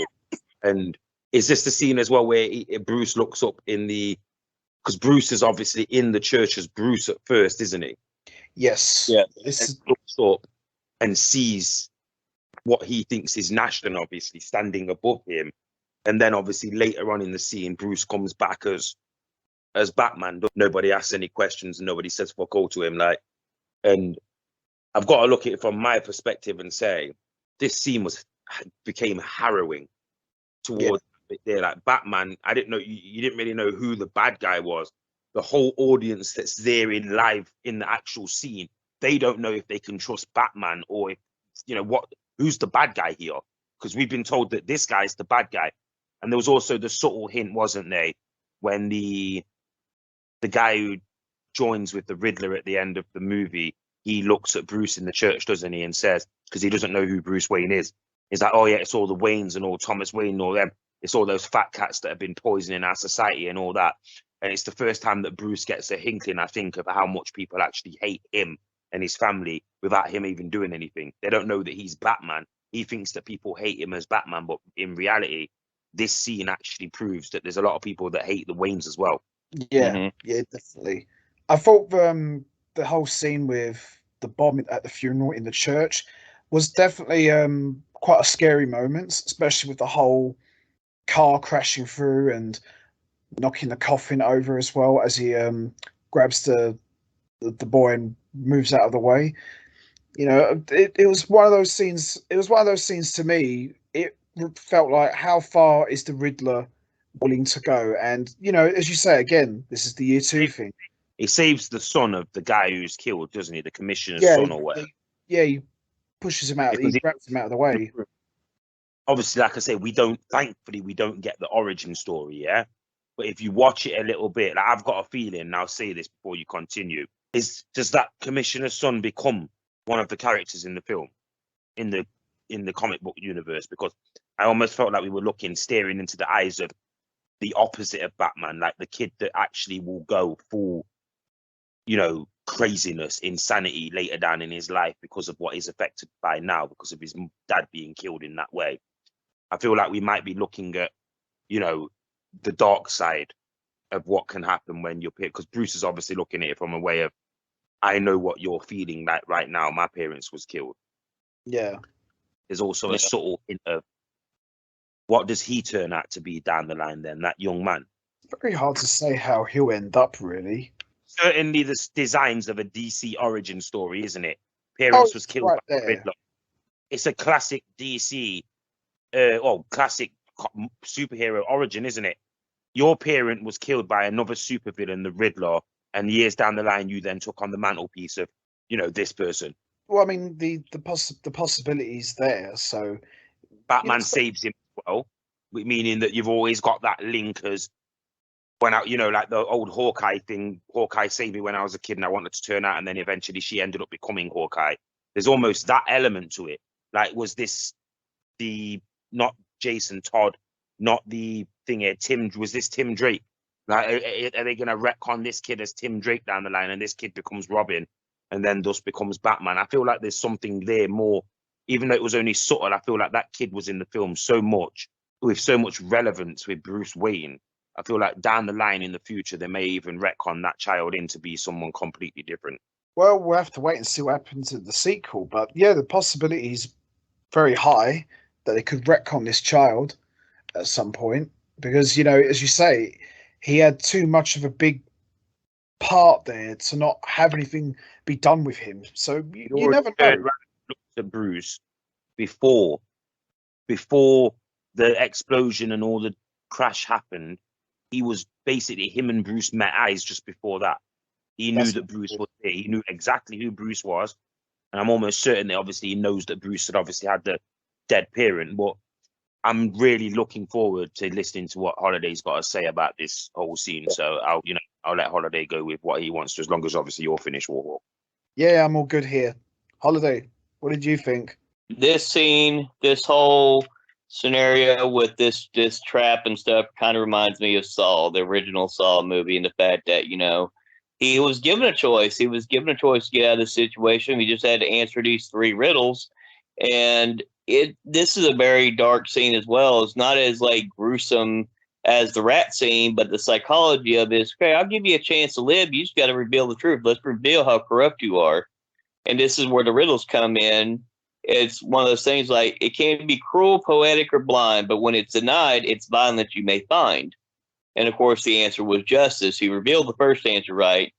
And he explains it here. To answer the riddle of justice, which can come in many forms, cruel, poetic, or blind. As a district attorney, Colson's responsibility to serve justice. And when he doesn't do his job, when it is denied, the result tends to involve violence you may find. So he's able to solve the first one. And then when we go to the second one, it's like, if you are justice, please do not lie. What is the price for your blind eye? Which the answer, of course, was bribe. And you want this when he goes, if Colson wants to bomb removed around his neck, he must solve 3 riddles, including this one, which he did solve the first 2. And he kept the informant identity a secret and gave the correct answer as a bribe. So he's admitting now that there is an informant, and only Colson knows the complete answer. He needs to share exactly how much he was paid to keep quiet, the price for your blind eye, about the rat's identity. Batman gets the answer out of him and revealed that it was paid $10,000 to keep it to himself. So right there, he was already proven how much he was paid to keep the answer to himself. But this the last one that gets him, though, is, since your justice so select, please tell us which vermin you paid to protect. And it says the riddle for Coulson to be answered is he'll be able to remove the bomb collar and escape with his life. Unfortunately, he refuses, and the bomb goes off, killing him and knocking Batman unconscious. The riddle is referring to Coulson's justice as select because, like many other people in powerful positions, he only serves the people who have something to give. Berman refers to the rats, the police informant who paid Coulson to keep his mouth shut. Like I said, now that I've had more of a, like I said, these riddles, I'm good with riddles, but a lot of these riddles are very interesting, and I like this detailed explanation. I think it's important to break them down and to explain them. Like I said, this is a very important scene because you're getting closer to finding out what's really going on with everything. Why is the Riddler doing all this stuff? And like I said, it kind of gave me that Saw feel to the movie of like, first Saw, where he gave him a choice. He gave him a chance to live. All he had to do was tell the truth and reveal to him, answer these 3 riddles and reveal the truth. And he did the first 2, but the third one, he just refused to do it. And that's what ended up killing him then, because he refused to tell the truth and knocking Batman unconscious. So I thought the scene was really well done. I thought it was very interesting. The only thing, like I said, what Rex said, I agree with. It's like he's Bruce, and then all this happens, and all of a sudden Batman shows up out of nowhere. Like nobody said, "Where the hell Bruce just go, man? Where the hell he at?" They just like, "Oh, exactly." Hold on. What did you go in the back room like Super? This is one of my biggest problems with Superman as well. What did you just do? Go in the back room and get changed? Like, we got so far away from the whole. People don't know that Batman is Bruce.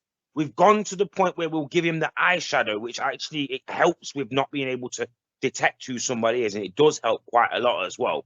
It does. Any features on their face, anything like that, can't even really work out the eye shape because of the way that he's designed. It's just a black. He's basically just got a black mask over his face. And even from the cartoons, you can see his eyes are supposed to be the light that run through them. Yeah. Yeah. I'll say this for a fact. It seemed, and the way that the film was shot as well. And I don't know if it was necessarily shot like this or it was unintentionally shot like this, but it actually made it seem like stuff happens and he's there in the middle of the room looking up at the guy in the shadows as Bruce, and literally the next scene he's there as Batman. Like, what did you do? Go back to your car. People, you leave. Like, what? Like, you know what I mean? Like, why was you acting so suspicious when all this stuff was happening and now Batman's now shown up? Surely you'd be asking for people to say that. I mean, I will say one more thing about the whole Riddler thing. It's less of this. I like how they use the riddles rather than it being a riddle me this, riddle me that. I'm just telling jokes and stuff. Like, they really use the riddles, like Holiday just said with the Saw way, almost like inescapable situations, because they put this guy between a massive rock and a hard place, didn't they? Like, basically you reveal who the rat is and you're dead anyway, or you die now and don't reveal who the rat is, and you'll probably save more lives if you don't reveal the rat.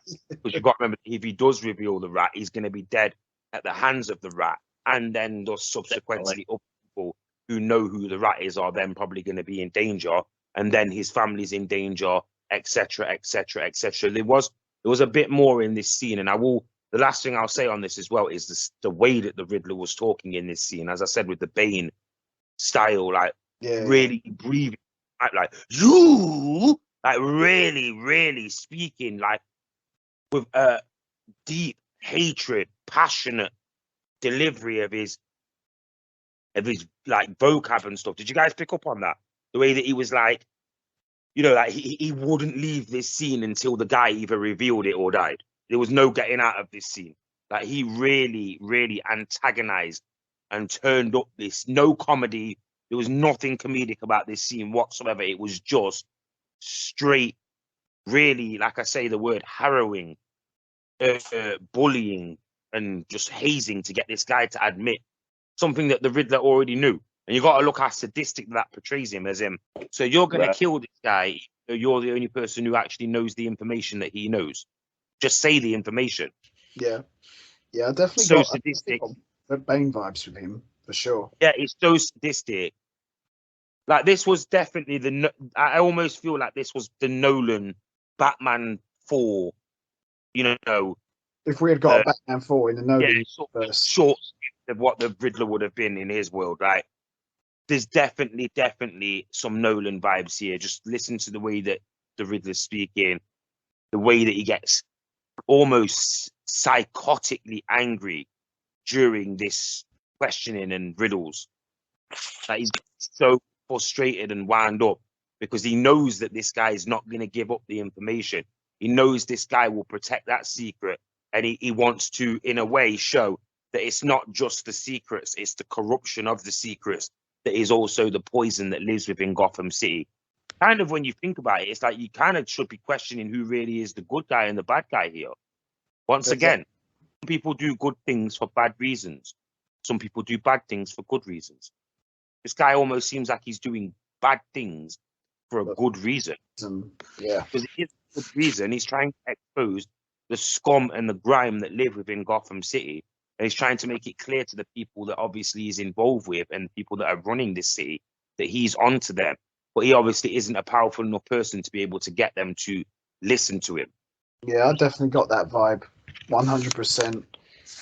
Really got me scared there a bit, though. You know, when he's trying to like solve the riddles while trying to get the bomb off him. I definitely got like very scary vibes from that scene. Like Holiday said, it was definitely felt like a Saw movie. Like an abandonment from Batman, where he just doesn't see the outright danger of like all the cops are looking at him like, is this guy absolutely out of his mind? What's he doing? Get him the hell out of there. Yeah. And even to the point where they're so like one track minded that they even think at the end that this is his fault. And I was saying is he wouldn't get out of the way, so it made the cops believe that he was involved the whole time. And then, like I said, which led to the next riddle. But now see, this is such a long movie. Now, are we getting to the point yet where him and Alfred start having to debate about that riddle they find in the rat cage, or are we not to that point? Wasn't it shortly after this scene? I think it was just after this scene, because if you remember, he gets knocked out, doesn't he? Gets knocked out. And then obviously he has to go through the scene where he punches Gordon to get out of the building. Then after that's where he has the debate with Alfred. You know what I mean? Because obviously he can't pretend now that he's not been outsmarted. He can't pretend now that there isn't a lot of people at danger and staking that this guy has information. In fact, no, it's the riddle that isn't it the riddle? Isn't this after this where the riddle what happens where the house gets exploded? The next one would be I grew up as a seed, as tough as a weed, but in a mansion in a slum, I never know where I come from. And that's where this is the riddle right after Coulson's death and after he's knocked out that they discover is this one. Yeah, that's what I'm saying. This is after this where his house gets blown up, isn't it? And he has to go back to obviously try and think has to get through to the house. And then obviously where we're watching it, we're thinking that he's ringing at the exact time when Alfred's thinking it's actually already happened, like half an hour before. This is also where they're trying to find out who the name of the informant is, and they think the informant is the Penguin. So this is all tied together. And I'll bring up the other part of it when you get to the part where he confronts the Penguin. But then the riddle was, you are El Rata Alada, which was pretty much this is where you see the first big mistake that him and Alfred both make, because he's saying you are El Rata Alada, which they think it's rat with wings, which leads to the conclusion that Cobblepot, the Penguin, must be the rat. And that's what they believe, is that he's the rat. It's because they think it's a bird, isn't it? They think it's some form of a bird. Who's a bird?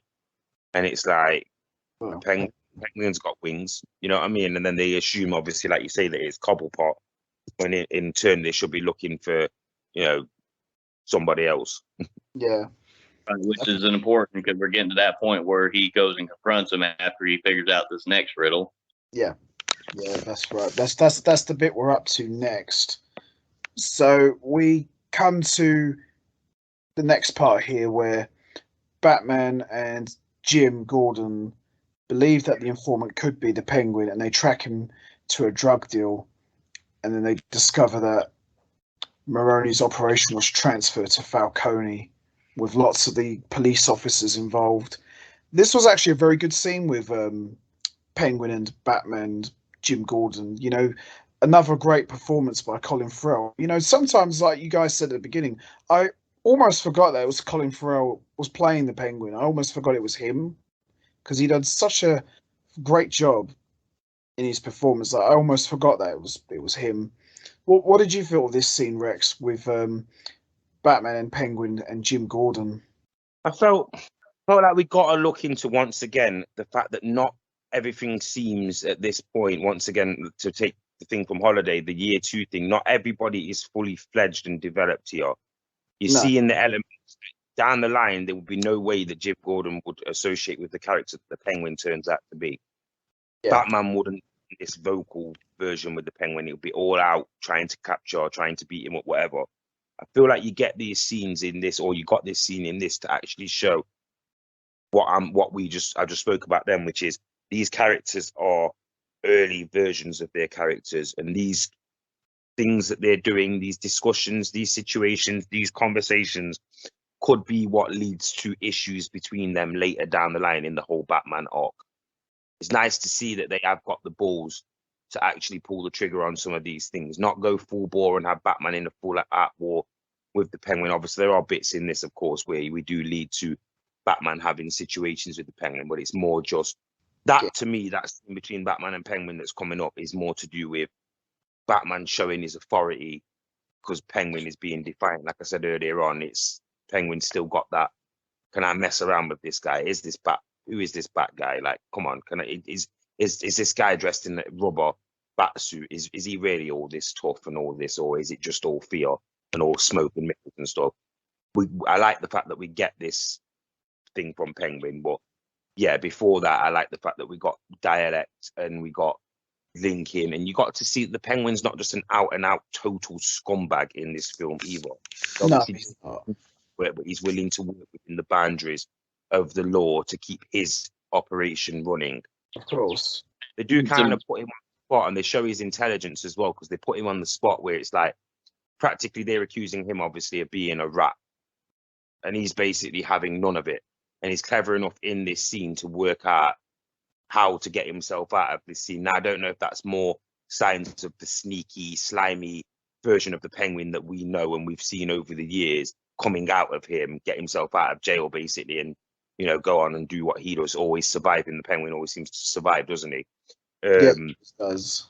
Now, I don't know if it was more of that or if it was actually him just using straight intelligence to put common sense into Batman's head and say, what, you think I'm the rat? Come on.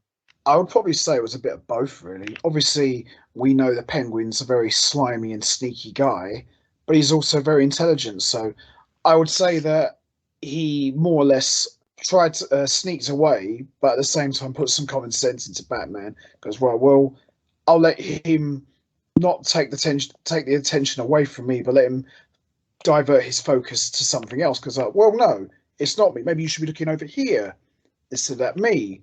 So I probably would say it's like a bit of both, really, what Penguin did with Batman. What would you say, Holiday?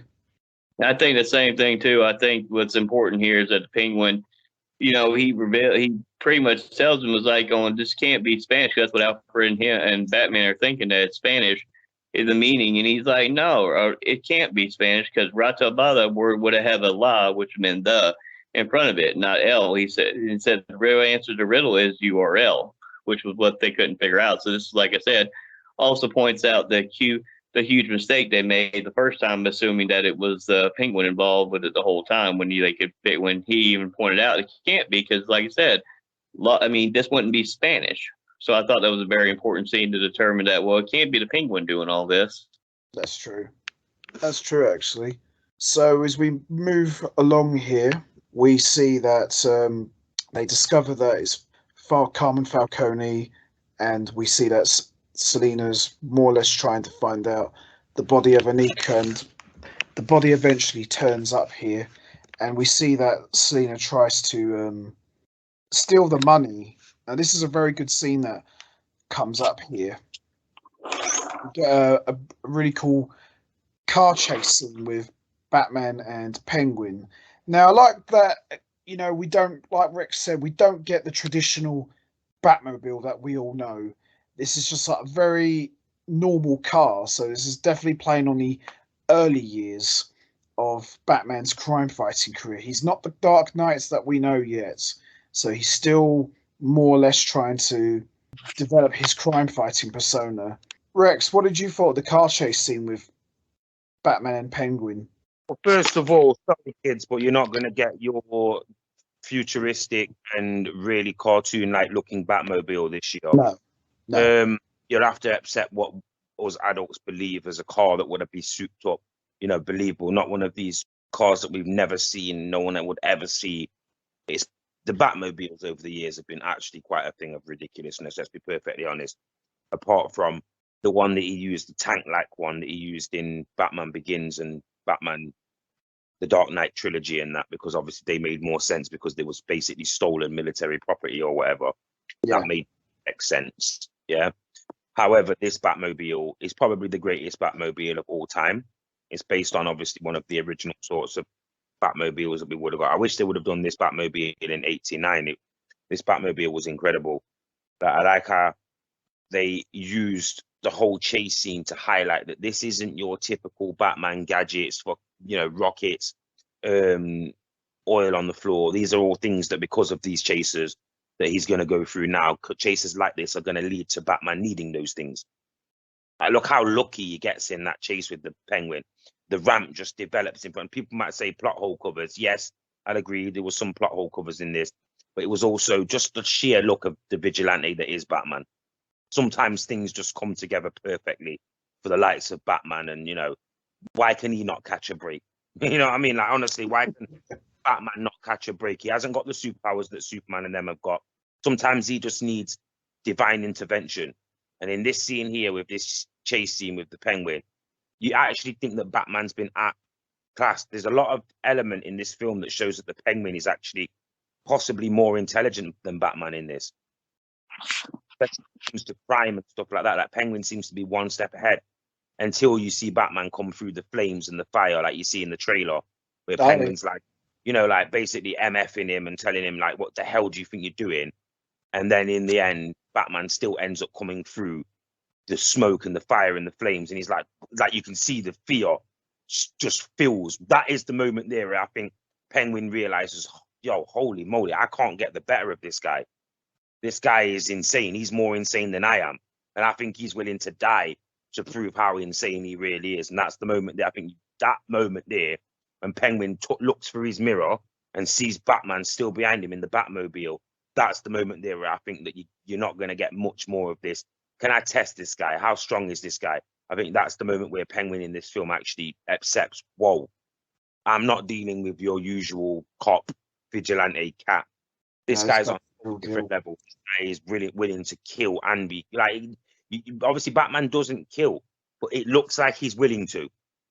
Yeah, definitely agree with that. They've made sure not to have Batman kill anybody, because they've always said that Batman never kills, but in some scenes he always takes a life, or there's a situation that involves someone dying. Quite a few people in the movies. His body count in the movies is actually not very healthy for a superhero, if I'm honest. No, his body, let's be fair, burnt out. He did save Ra's al Ghul. What about all the people that were already in the building? Yeah, I know. They didn't make it. You know, maybe you want to get involved in touch with me, Warner Brothers, and let me know politely. Comics, you know, whoever designed this, let me know. What exactly was I supposed to make of the burning building in Batman Begins? Yes, he saved Liam Neeson, but what about all the other people that were in the building?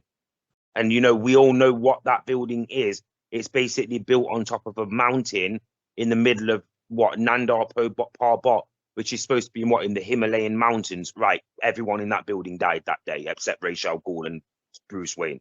And the other guy, the one who they pretended was Ra's al Ghul. In fact, no, he died. He died. I'm talking about he died. He died. So, yeah, he's definitely got... Batman probably killed more people in that full scene there, behind the scenes of what we're supposed to believe. He probably killed more people in that scene there than Batman has killed in any of the other films combined. Yeah, that's true, actually. You ask yourself that question in Batman Begins, and that was probably still to this day, that's one of my favorite Batman films, like, because it takes away, and it's the best version of Bruce Wayne that we've seen so far. And, you know, Bale does nail the Bruce Wayne part of it as well in all of the films. But I have to say, what was we supposed to make of that scene there? Like, he burns a building to the ground and leaves everyone except the person who he knows in the building for dead, including a lot of people that's already beaten up and etc. etc. Lots of people die in that film because of Batman. And then I could even go deeper and start questioning, when his house got set on fire later in the film, what about all the servants and all the other people that live there? You know, I know that these are off-screen characters that we don't get introduced to at any point in any time, but we know that it's not just Alfred that lives in Wayne Manor. Even the woman that's in this film, she's there. Who's she? Exactly. That's true, actually. What was your thoughts, Holiday, on the car chase scene with Penguin and Batman?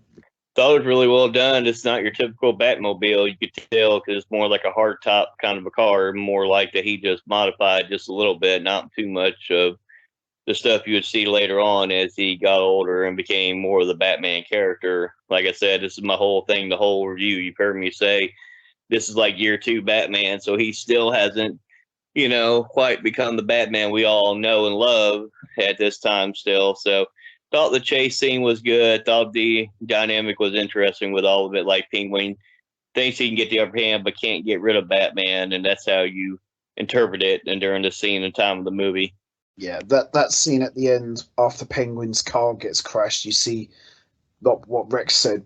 He's looking through the windscreen. You see that he's coming closer, upside down shot of him walking out of the fire. I thought that was a very iconic image, and certainly something we'll be seeing quite a lot. I was kind of scared of Batman in that scene. It was a bit Ghost Rider-ish. Like, it was. You're not dealing with a straight up hero here. This guy is capable of all sorts of craziness. Then if you add into it the fear of the local society that actually believe that Batman might actually be, the real killer and the real person behind all the suspicious stuff, the sort of thing that we've seen with the Mask of the Phantasm stuff and all that kind of stuff. People, they always prey, don't they, on the weaknesses and the insecurity of the local community that actually might think that Batman is a villain. That's true. Yeah, it did come across that scene did come across as Ghost Rider like you say, the whole fire and everything. Definitely very scary. Fire was surrounding his car. He was flying through fire, and to be perfectly honest, he had a bit of a fire in his eyes as well. Like the way that Patterson was in this, like his thinking. If I can sort of step into his shoes for a second, if that's possible, like almost like he was thinking that he wanted. I don't think he wanted to catch the Penguin to just capture. I think he wanted to just almost like maybe he was still a little bit pissed off that the Penguin had figured out the riddle before he did. And it was would anyone agree with me there? Like there was an element of kind of like, right, all right, you've already got one up on me here. I'm not letting you take the piss again. I'm going to get you now. Like there was an element of like Batman was just not having any of Penguin trying to get away from him at this stage. Like you say, they halted the heist and all that. He prevented Selina from stealing the money and all that kind of stuff, or some of the money. Yeah, and then he went after it. He went and he went. But I have to say this: there was an element here of I'm not even sure Batman was going after Penguin because Penguin was involved in the crime. I feel like he was going after Penguin because he just wanted to, maybe this is the early version of him not having the Joker around or anything like that. Like, I want to prove myself to these older criminals that I'm not going anywhere. And, like, can you guys see where I'm coming from here? Like this element of like, yeah, totally. Like, Bruce lacks that fatherly respect, doesn't he? Because he didn't grow up with his dad and all that kind of stuff. But it's almost like as Batman, he has the opportunity to just go and take respect from people. And this was an example of, I don't have to chase you right now. And I really probably shouldn't chase you right now because I can just walk into your ice lounge tomorrow and knock you about a bit. But I'm actually going to chase you now and I'm going to show you exactly what I'm capable of doing. And I think that made that scene for me way more harrowing. And it made Batman, like I say, very scary, very intense version of Batman. Like, I've not seen a darker version of Batman than this. No, I totally agree. It's almost like Batman wasn't going to let Penguin get another one up on him. So, right, you already got me once. I'm not going to let you get another one on me. Yeah, I definitely got that vibe. And like, his mind was like, does this guy think I'm stupid? Like, the whole, so Penguin's just going to continue to do this garbage underneath my nose when he knows that I'm about, right, okay, let's sort this out. Back to the Bruce thing, you don't get to see in this. I didn't know this. Bruce doesn't seem to be even 10% of the drunk that he turns out to be later down the line in the Batman. It's like I started noticing a few years ago that it was almost like in the comics and in the cartoons and in the films, whenever they weren't just PG and children films and cartoons and stuff, it always seemed to have a drink or some kind of party vibe going off. Like this Bruce has got no interest in any of that. No, he hasn't. We're up to now. The car chase scene's already happened, so now we're up to Batman and Jim Gordon follow the Riddler's trail to the ruins of an orphanage that was funded by the Wayne family. And this is where we begin to get a better picture of why the Riddler holds a grudge against the Wayne family. What was your thoughts on this holiday with the Riddler and the Wayne connection? Well, you got to remember, though, too, he discovered this riddle after Colson's death. That it said the riddle was, I grew up as a seed, as tough as a weed, but in a mansion, in a slum, I never know where I come from, which the answer was definitely orphaned. So that's when they were able to figure out the orphanage thing. And like I said, see, I'm just going to read up what it says real quick. I want to shout out to CBR.com who broke all this stuff down. It's been really helpful in doing this review. Said the next riddle is real. Batman figures out that the answer is an orphan. I'll never know where I come from, but he realized there is more to the riddle. He picks up on the word in a mansion in a slum and clues that the riddle is referring to the Wayne mansion that once doubled as the Gotham orphanage. Therefore, the riddle's next victim is being targeted as the Wayne Manor. And that's how he was able to figure all that out. But this was an interesting scene, too, with them discovering all this and everything like that and going back to the orphanage. And I believe this is where he finds like all the notes and stuff on the. I might be wrong. I might be thinking of the wrong scene, but I think this is where he finds all the news clippings and notes and pictures and stuff like that. Is that correct? If I remember correctly in the movie at this point. And just before that, because he has that scene where we get the inevitable flashback to his parents being dead, and then we get the chase scene with the Penguin.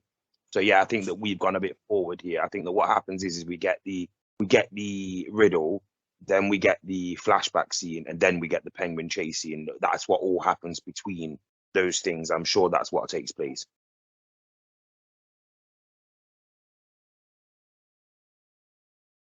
So, Holiday, would you say that Batman in this movie was very reckless? Yeah, you would say that because, like I said, this is like I keep saying this whole review. This is still Batman year 2, and he's not the Batman that we all learned and how he grows over the years. This is still him learning how to do everything. Yeah, he definitely did get hurt a lot in this movie, and like Rex said, that none of the villains in this movie, they're not really what you would call a physical threat, like someone like a Killer Croc or a Bane or even a Deathstroke. You know, these are more like emotional based villains. You know, they're villains that really get in your head more, that rather than just pose a physical challenge. And you're both right, but Batman in this movie was very reckless, made a lot of mistakes, but as you guys say, this is still year 2 Batman. He's still learning. He's not quite the Batman that we know yet. Batman is I got no sign of this guy being Batman. I got signs of this guy being something called Vengeance. Did anyone refer to him as Batman in this film? They called him the Bat a couple times by other people, but they never actually addressed him as the Batman. You know, I never actually heard him. I feel like he was just Vengeance because she keeps calling him Vengeance as well. And somebody else calls him Vengeance in this as well. And I feel like at this stage, he's not even Batman. I feel like at the end of the movie, he becomes the Batman, you know, leading all those people, which we will talk about in a second, leading all those people to safety and all that. Some people finally finding the trust in him, etc. I feel like he wasn't Batman in this film. This is not even Batman that we're talking about. I feel like this is Vengeance that we're talking about. This guy's still fueled by two sides of the same thing, which is he's hurt because his parents were killed. And no matter whether his parents were good or bad, his parents were killed. Yes. This version, as I keep alluding to, his parents were not good people. No. So there's also the element of he's grown up with this, feeling this hatred from the people towards him and his family, etc., etc., etc. And then on top of all that, it's like, can he really handle the task of being this guy who is putting on a suit to protect society? Because I don't know if he's even doing that. I generally think at this stage, this Vengeance character isn't the Batman that we know. I think this is just a guy putting on a suit and a mask, beating up people that he thinks are doing wrong.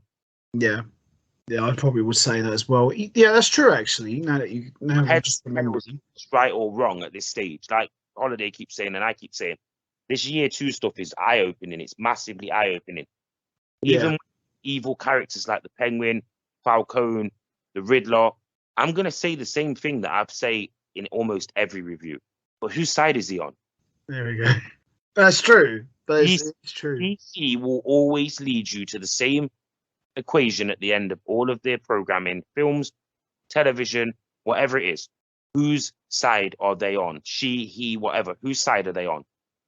That's And true. sometimes it's good and sometimes it's not. This time it was good, but it literally does actually break down simply to, well, whose side is he on? Because there's so many different people on different sides in this film that we don't actually know whose side anyone's on, if anyone's on anyone's side in this. No, you don't really get the sense. The lines are very blurred. You don't really get there's no one really you can root for, is there? As we talked about. People are working together for the better of themselves and whatever else they can achieve, if you know what I mean. And they even Batman, for him to get what he wants, he'll talk to the Penguin at this stage. Whereas we know there was less, yes, towards points of the film, you started to feel the more interrogation version of Batman. But you can say, once again, year 2, he hasn't developed that fully yet. No. By year 4, year 5, Batman's not turning up and calmly standing still in the Penguin's ice lounge. He's beating up everybody in there, getting to the Penguin, then threatening the Penguin with his life by hanging him over the edge of the thing and saying, listen, I just need this simple amount of information. Don't mess me around. Whereas in this, you kind of get that, look, favor for favor, yeah? Like, you know, I'm this guy, you're that guy. He's got too much respect, I think, at this point for villains that he's dealing with. I think down the line, he's going to develop more observation of the villains that he's taking on. Definitely, absolutely. So as we move on along here, we learn that Selina tells Batman that Falcone is her dad, and she decides to kill him after learning that he strangled Anika because Mitchell told her that Falcone was the informant. And around this time, after a huge fight scene and Selina's trying to kill her, we see Batman and Jim Gordon arrive at the Iceberg Lounge to stop her, and then just as they lead Falcone outside, Falcone is murdered by the Riddler. How did you think this scene played out? I mean, do you think Selina should have been the one to kill Falcone, or do you think it was fine that it was the Riddler? What was your take on this, Holiday? I think it was fine. The Riddler killed him.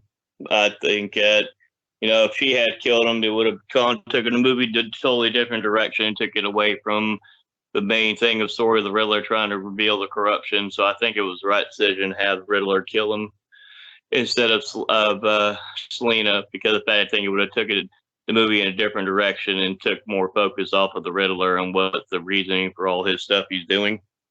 Yeah. Rex, do you agree? What was your take on this? Pretty much the same thing that Holiday just said. I'll just add in that it was the dilemma of which one of these two, let's just say, potential villains in Catwoman and the Riddler, which one of them should we be focused on? And they made it clear in this scene here, like Selina's still got some, even though she did obviously attempt to kill her own dad and whatever else, she's still got some passion and compassion towards justice.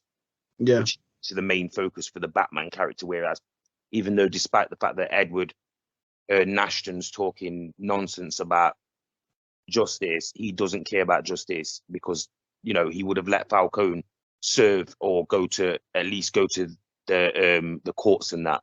But in his mind, he was like, well, no, because he'll walk free, and he would have walked free. And Falcone even said that, didn't he? Yeah. So Nashton was like, no, I've got to take the law in my own hands. And that's when you got the show, really, of the difference between Selina, even later in the film when Batman tells her we don't kill, no killing. Yeah, it's not what we do. Yeah, we don't do that here. Yeah. There you go. Because they want you to know that this Selina isn't the unhinged villain. She has got bad things in her. She does selfish things, and she will screw guys over. She'll sell her body.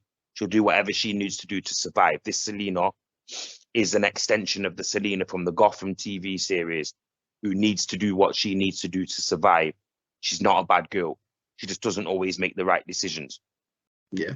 Whereas the other Selenas that we've seen before have been much more evil based. They're either villains or they're villains that Batman then turns into a heiress or heroiness or whatever they call her. Yeah. Well, we see here that, Riddler is, and we learn that the Riddler is actually Edward Nashton, and we see him is taken away to Arkham, and this is where him and Batman more or less have a conversation. Now, when I was watching this, I couldn't help but feel, and I'm not sure if you guys felt this as well, I definitely got Dark Knight vibes. When Batman and the Joker were talking in Joker's interrogation room sort of place. This kind of reminded me of that. I mean, what was your thoughts on this scene, Holiday? Did you get Dark Knight vibes from this conversation with Batman and Nashton? Yeah, you think so. And you got to also point out, too, it's not like they captured, before we get to that, it's not like they captured the Riddler. Just like in the movie Seven, the Riddler turned himself in. He pretty much gave himself up. He wasn't like he was captured. It wasn't like they finally figured out who he was and put him behind bars and took him to Arkham. He just turned himself in. He pretty much felt like he's done everything and he's waiting for the conclusion of his all-master plan. And that's where we get to, like I said, the explanation on some of these riddles here, like the one I referenced earlier. But, a big scene we forgot to even talk about is that, before we get to that, is about Bruce going through his stuff, all the crime scenes and everything like that. Yeah. Totally forgot about that scene when we get to the one about the sins of my father, when he lays out all the clues and he sees a piece of information he didn't get. See, when it says sins of my father, that's when he figures out that Bruce Wayne was supposed to be the next victim. He was hoping he was going to kill Bruce Wayne for the sins of his father, Thomas Wayne, when the mansion blew up. The manor blew up. I'll also say about the whole Riddler reveal thing. There's part of it that I didn't really see what Holiday's saying there, because it's the way that they got the phone call that came through saying a woman says that a guy's just walked into a diner. It would have made so much more sense if they'd have just openly showed the Riddler walk into the diner and subtly say to the woman as a riddle, like, what's, say, 5 inches and rings or goes dead in your hand or whatever, something. She's like, a phone. And she realizes what the riddle is. He's like, yeah, I'm going to need you to make a phone call for me. And then, like, if we got the confirmation that he did a riddle to turn himself in, I feel like I didn't really see that he turned himself in. I feel like he tried to watch the whole event take place from a distance and stupidly got himself caught. But then, just by his actions later on in the movie here, you can clearly see that he's not affected by his mistake. That's when I've took it as in, maybe it wasn't a mistake. Maybe he deliberately did get caught because he's too comfortable, isn't he, when he's locked up? You can see that he's still cocky. He's still confident about what he's doing, almost like he needs to be where he is. And obviously he makes it clear that where he is in Arkham is safe, away from what's going to take place outside, which is obviously the explosions and whatever is set up as the fail-safe plan. Yeah.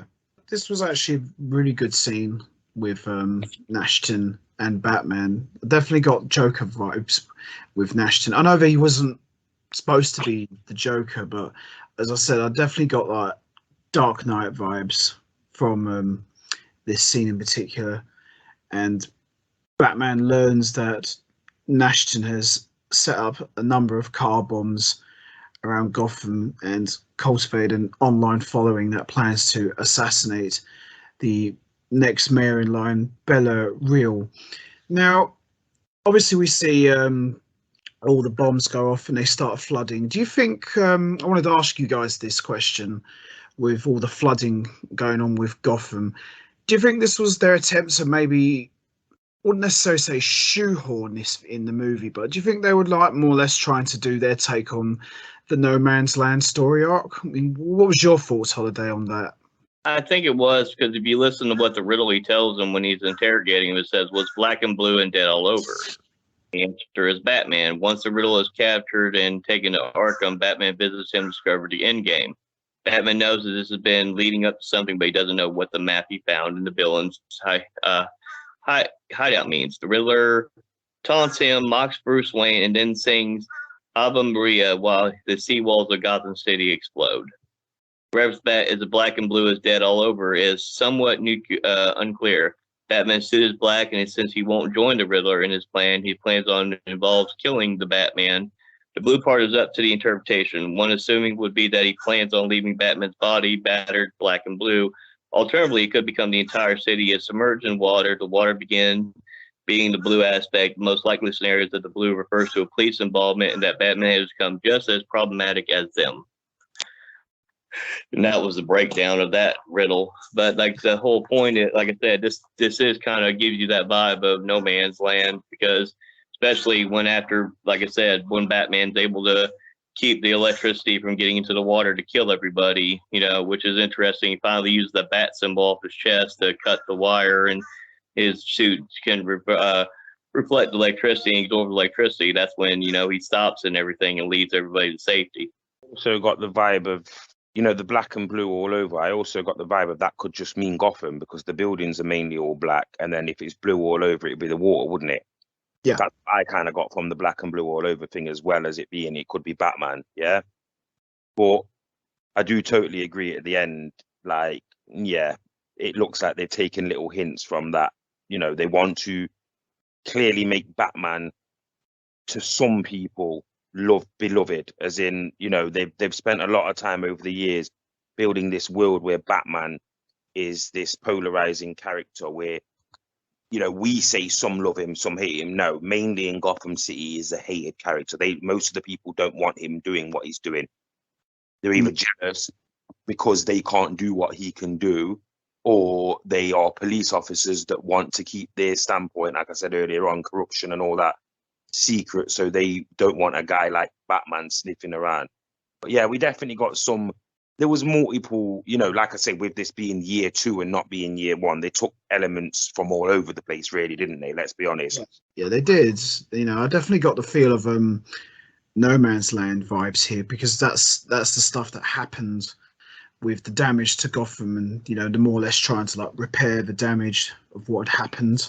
The mayoress, or the woman that the Harvey Dent, yeah, the DA, yeah, she obviously vows to rebuild Gotham, and she says that obviously we've got to build Gotham together and all that kind of stuff.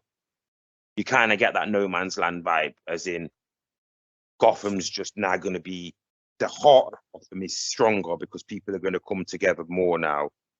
But as a whole, Gotham is just destroyed as whatever a city would have been before. Do you know what I mean? Like, there's no peace. There should be no more division in society, because look at what we are.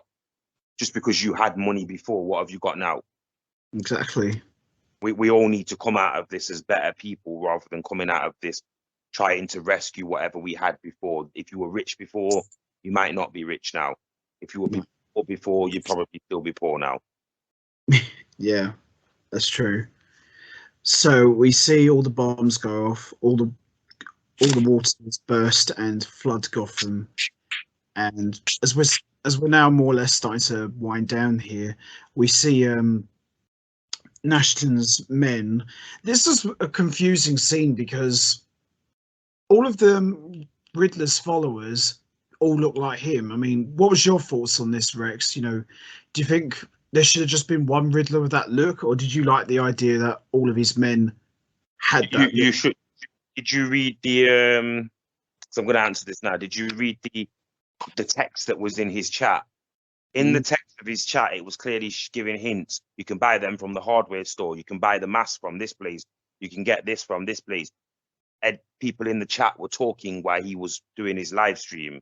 Yeah. A lot of people might not have watched this, but I sat very close to the front of the cinema, and one of the things that I could see clearly with my own 2 eyes was there was messages about where you buy these masks and where you buy these hoods, and which also at the same time made me think, well, that's a bit stupid, because Batman should be clever enough, but then once again, the year 2, Batman's clever enough to work out, right, I can just go to store and find out everyone who's bought one of these masks in the last 2 years or whatever. You know what I mean? Like, that was something why I thought it, because when I read it at first, I thought, well, that's how Batman's obviously going to find out that he's the Riddler, by investigating that way, which they didn't do it that way. But later on in the film, when you thought what you thought, I thought that as well, which is, why are they all dressed exactly the same? Why are we just getting clones of the Riddler now? Yeah. Yeah. And then I realized, oh yeah, earlier on in the film, it said that thing, didn't it, in the comments about where people could get these masks from. It was almost like they were planning this subtly in the comment section of his live stream. You had to read along, with the live stream. Like, go and watch that live stream scene or any of them, and you'll see what I'm on about. When the chat starts moving, the people in the chat are all talking about where you get the mask from, when they're going to do this. We're going to do this to this person. Things have got to change and all this other stuff. Try and make it seem real, like it's a legitimate, what us guys would talk like if we was in somebody else's, YouTube video chat. They try and make it authentic, but also it was clearly designed so that you read certain key things. Yeah, definitely. Definitely. I've never really thought of it like that. Go to this hardware store, like, for example, Jax's hardware store sell those masks. Yeah. Spoken about, it's clearly said in the comments. So I think later on in the film I can suspend my disbelief enough to say, yeah, that's why they're all wearing the same mask. But yeah, just to answer the question quickly about why did they all look the same, going back to the original Riddler, isn't it? All his henchmen all wore all the same outfits. Yeah, they more or less did. They all more or less did, didn't they? Hats, red, green jumper, black dots, black question mark, sorry. Yeah. So I think that's why. I remember, he's still the Riddler, but it's just a different guy. Of course. So as winding down towards the end, we see Batman takes out all of Nashton's followers, and we see him just like pounding away at one of them, and Selina more or less stops him. And we see during all of this is going on, Nashton befriends another guy in Arkham, and we later learn that the guy he befriends in Arkham is the Joker. I want to hear your thoughts on this, guys, because obviously we're going to touch upon this eventually. What was your thoughts on, the Joker being in this movie? Although he wasn't actually addressed as the Joker, but I wanted to get your thoughts on this. What was your thoughts on the way they brought in the Joker like this? I thought it was interesting.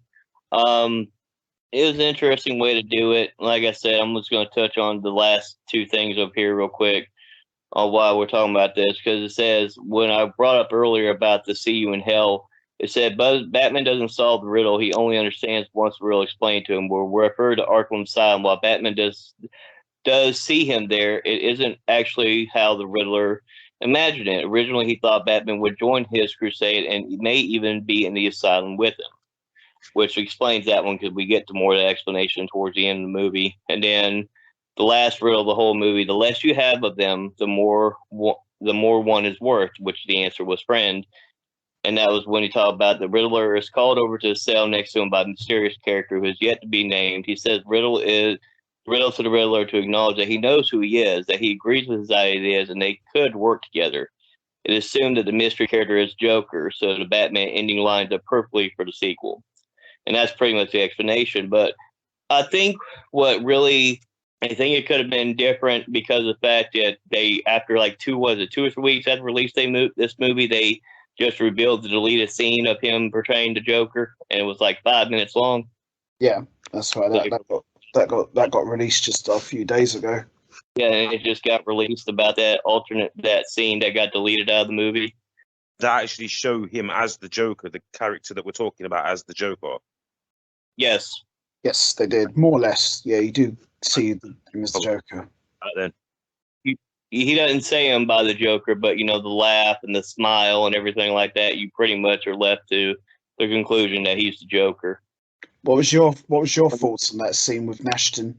Me, I thought that potentially they were teasing, until you just told me about this, which I'm glad that this was mentioned before I jumped in, because I was going to say, well, I got a kind of feeling like this was a bit of a middle finger to the audience of, you think this is going to be the Joker, but this is just going to be Edward Nigma. You know what I mean? Like, that's wow. I thought, like, is this just going to be some super version of the Riddler? Like, you think you're the Riddler, but I'm the Riddler. I'm at the end of the first film with Jim Carrey, it's like, I'm Batman, like, because obviously he's insane. Yeah. In my mind, when I was watching this at the cinema, without knowing anything about this deleted scene, so obviously forgive me for sounding completely insane if you've seen the deleted scene, because I'm sure this proved me completely wrong. I kind of went into this thinking, we're supposed to think it's the Joker, but this could just turn out to be some whack job version of Edward Nigma. because they are clearly completely different versions of the Riddler. Yeah. Now, I've also known the Riddler to be called. Oh, there was another name that the Riddler was given in his early days, not the Trickster, nothing like that. It was something else. And I feel like this could have been a subtle hint to that, but now you've told me about this deleted scene, it makes more sense that this is the Joker. I just feel I'd accept it because, I'd accept the whole premise of there's no you without me. Yeah. So we have to explore that no matter what. But I just hope that this subtle hint with Batman and Joker, I hope we don't pick up on this until at least 2 movies down the line. This should movie that is the questionable movie that Pattinson gets given for his 4th movie after he's successfully done the first 3. Yeah, I think they should wait a while before. The next movie for me should be the year 3 progression after this, but also Deathstroke, please, or Clayface, please, or someone at least like Scarecrow, please. Even Bronze Tiger or some of them. Even I'll take another film with Ra's al Ghul at this stage, but we can't keep going back to the same people over and over again. No. The 3rd movie should be the origin movie where we actually get to see, which probably would be the Ra's al Ghul movie anyway. So you're going to get that anyway, which would make sense because it'd be 6 or 7 appearances for Batman since we've last spoke about Ra's al Ghul. Then, and only then in the 4th movie would I accept, right, okay, we've had 3 of this guy now. We had Ben Affleck play Batman once in Batman versus Superman and then different appearances. And it's been since The Dark Knight, so 2008 was the last time that we've seen the Joker. Officially, yeah. Officially with the Batman versus Joker thing, apart from the Suicide Squad a little bit there. But you know what I mean, the actual Batman Joker up against each other. I'll take it in 2027. You know what I mean? Batman versus Joker, Joker Returns, because that'd be the best story to obviously adapt, the Joker Return story. I'd take that in 5 years' time, but for now, they have to build this Batman universe, subtly hinting that the Joker's part of it. I'm okay with that. No, I think we should have a rest from that. So, as we start to wind down the film, we see Batman is helping all the civilians of Gotham after all the damage that was caused by the floods, thanks to Nashton's bombs. And we see Selina Kyle more or less leaves Gotham, deeming it beyond saving. And this I thought was a good way of not necessarily closing the door on Catwoman's story. It's like leaving the door open for her to return. Would you guys say that? Yeah, because it'll leave the room over for return, because where she talks about going, you have to remember it's paying homage, because that's where Nightwing ends up doing his crime fighting later on down the road when we get to the point where we get the introduction of Dick Grayson as Robin and later becomes Nightwing. That's where he ends up going to protect that city. So I think it was nice to call to that. Yeah. What was your thoughts, Rex? Just to give a reference to that. We should never get the Robin character in this version of the Batman universe. Like, Patterson's way too young to even be believable that he would have a sidekick. I don't know if he's... Yeah. But, unless they're actually going to go and get a Tom Holland looking 16-year-old looking real sidekick for Batman, like an actual child looking sidekick, rather than...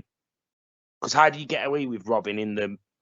You have to go through certain things, don't you? That's why they didn't have Robin get killed on screen in any of the films, because how do you deal with that? How do you...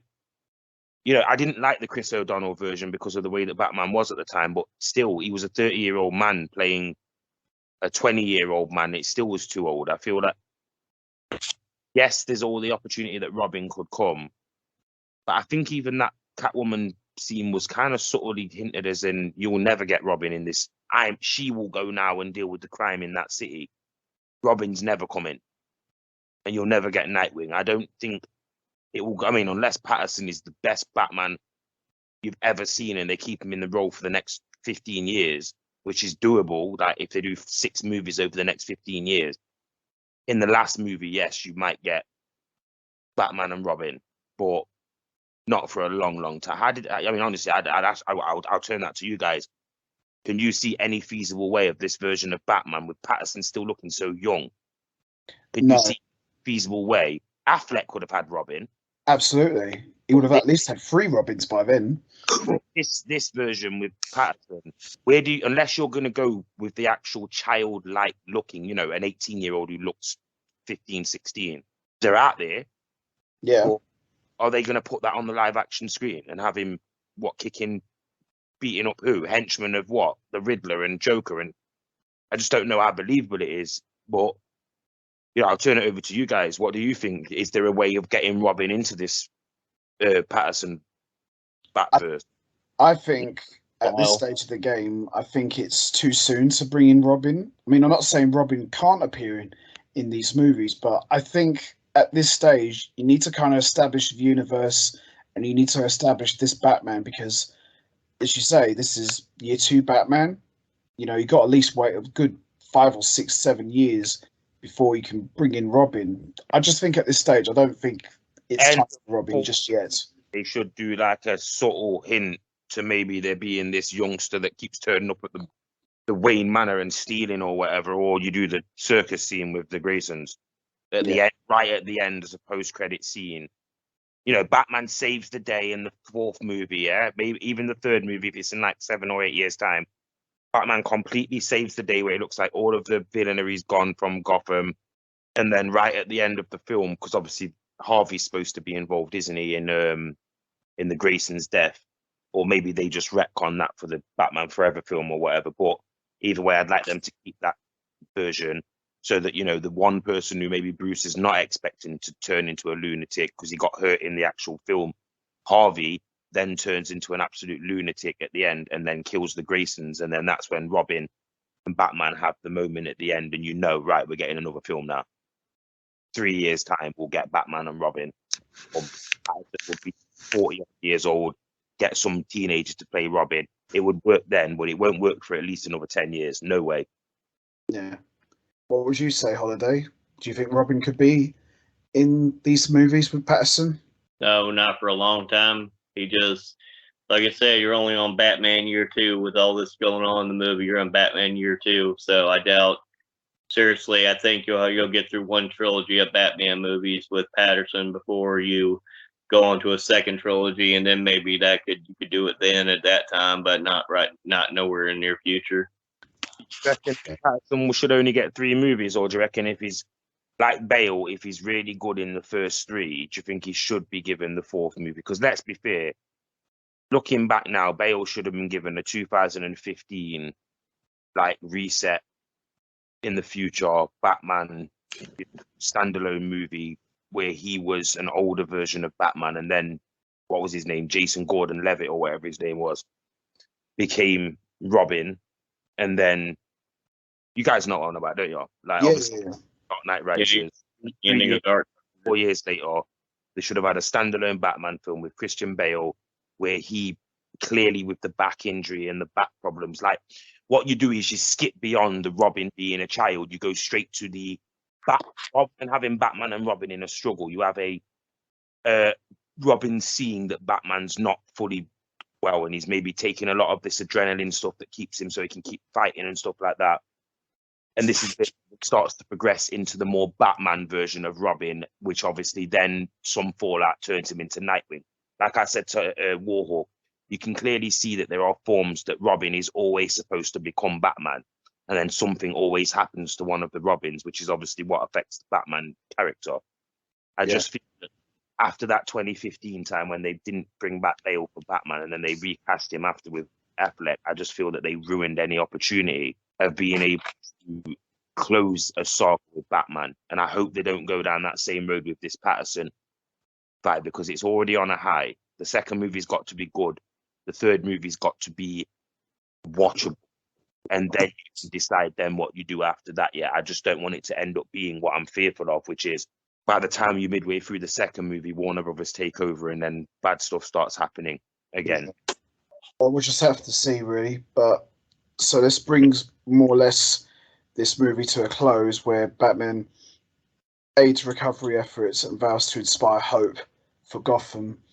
So before we wrap this review up, we're going to do our rating. So Rex the Boss, what would you rate the Batman? You know, I'd love to give this a 10 out of 10, but I can't. I'm going to give it a 9 out of 10 because I want to leave it chance to build. This was one of the best adaptations of Batman ever, just because of the way that it was blended in. They made sure that they didn't give you too much Bruce Wayne, you know, seeing as this was a Batman film.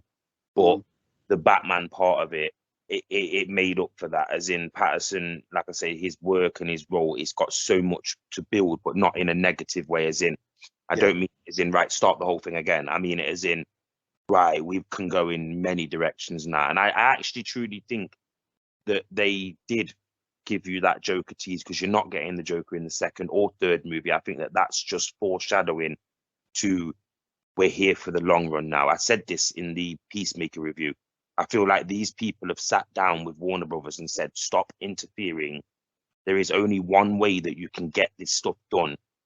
Let people be in these roles, even if you don't like it. If other people like it, let them be in these roles. Make sure that you've got no, you know, stop all this Henry Cavill nonsense where he's contracted with a different movie so he looks a certain way. How did that happen?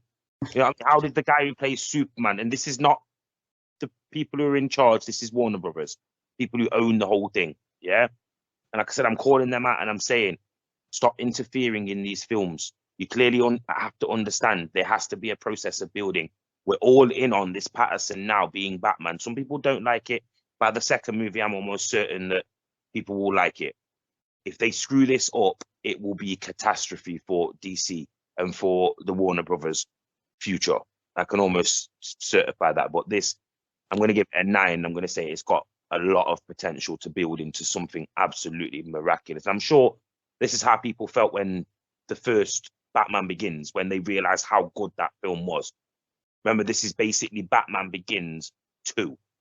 If you know what I mean, if you put it in chronological order, this is the film after Batman Begins. Holiday, what would you give it? What would you rate it? This one's kind of hard for me to rate right at the top of my head, because there was a lot of good things that happened. There's a lot of things that were like, okay, you know, I mean, this was, I think part of it is the length of the movie. I think over 3 hours was kind of too long for the movie. I think they could have cut some things out or could have added and explained more things a little bit better on certain things. Like I said, the riddles were interesting. There's a lot of good to it. Like I said, this came off like a very dark Batman movie, like gave it that 7 or Saw feeling to it on some parts of the movie. I'm going to say 8 out of 10 for me on that. Just a lot of things they did was good. Some things was like I wish you would have cut down the movie just a little bit. I mean, they fleshed out the story really well done with fleshing out the story, but they feel like they rushed certain things. And I feel like you could have took some things out, and so you could explain more on certain things. And then, and like I said, and you something we didn't bring up real quick about, you know, they had this website that you when I talked about one of the riddles, and I mentioned the website. And, you know, you get on there and you had to solve riddles on there to get clues and different things. And then, you know, one thing is you have a decipher game on there that you get to decipher all these words and stuff, and you'll get to every letter of the alphabet except for one, and that's J, which is signs that I think, and I hope they don't do it. I'm worried that the next movie is going to end up being about the Joker, because the website pretty much hints that it gives you every single letter to solve in a puzzle except for one, and it's J, which we all know that's the Joker. I say 8 out of 10. I think this movie, if it would have been cut down a little bit, I think it would have been, I would have given it a 9 or a 10. But I think with it being such a long movie, and I would say 8 out of 10 for me. I would probably give this movie 9 out of 10. It was very long, I agree. It was maybe a bit too long. Maybe it could have been trimmed down a little bit, but I thought the way the movie was structured, it was very well paced. I remember watching it, it just flew by. 3 hours flew by. And when it finished, I didn't realise that, was it really that long? I didn't realise it was like over 3 hours long. But I thought, you know, I agree with Rex's comments that this is a 9 out of 10 movie, but they've got a lot of work. And that's not necessarily a bad thing. We need to build this universe up, because if Warner Brothers, like Rex said, decide to stick their nose in it and ruin everything, I can't honestly see them recovering because public are tired of seeing Batman's getting changed left, right, and center. Yeah. So, the sign you have your actor for how many films he signed up for, 3, 4, whatever. Just have your Batman. People will adjust to him. They grow to like this Batman and take it from there, really, because change isn't always good. You need continuity, you need structure. So I'm going to give this 9 out of 10 purely because it was a good film, but I like to see more. And I like to see more established in this universe because I think they've got a lot of potential. With if they to continue this direction, I think it could easily work. People underestimate how negative that the Batman Forever and Batman Rob. It wasn't, and I'm sorry, I have to say this. Even though I'll take responsibility and I'll say some of that Mortal Kombat stuff might have been at the feet of the British parents. Yeah, it may have been. Yeah, but I can't accept that it's the British parents that changed the way that the Batman films were projected. I'm not trying to just say it's the American parents. Obviously, I'm not. I'm saying a worldwide thing.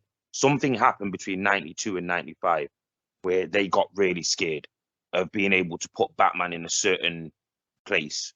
Despite the fact that most of us were still kids there, we weren't stupid. We didn't want to see Batman with the power and the kaboom and all that. No one wanted to see that. No. And that's as close as they got with those Schumacher films. And it's still to this day, and I said this to you, Warhawk, when we talk about the animated films, I still get a weird anxiety when Batman comes around. And because of how many times they've changed the actor that plays Batman now, let's be fair, how many Batmans have we had now?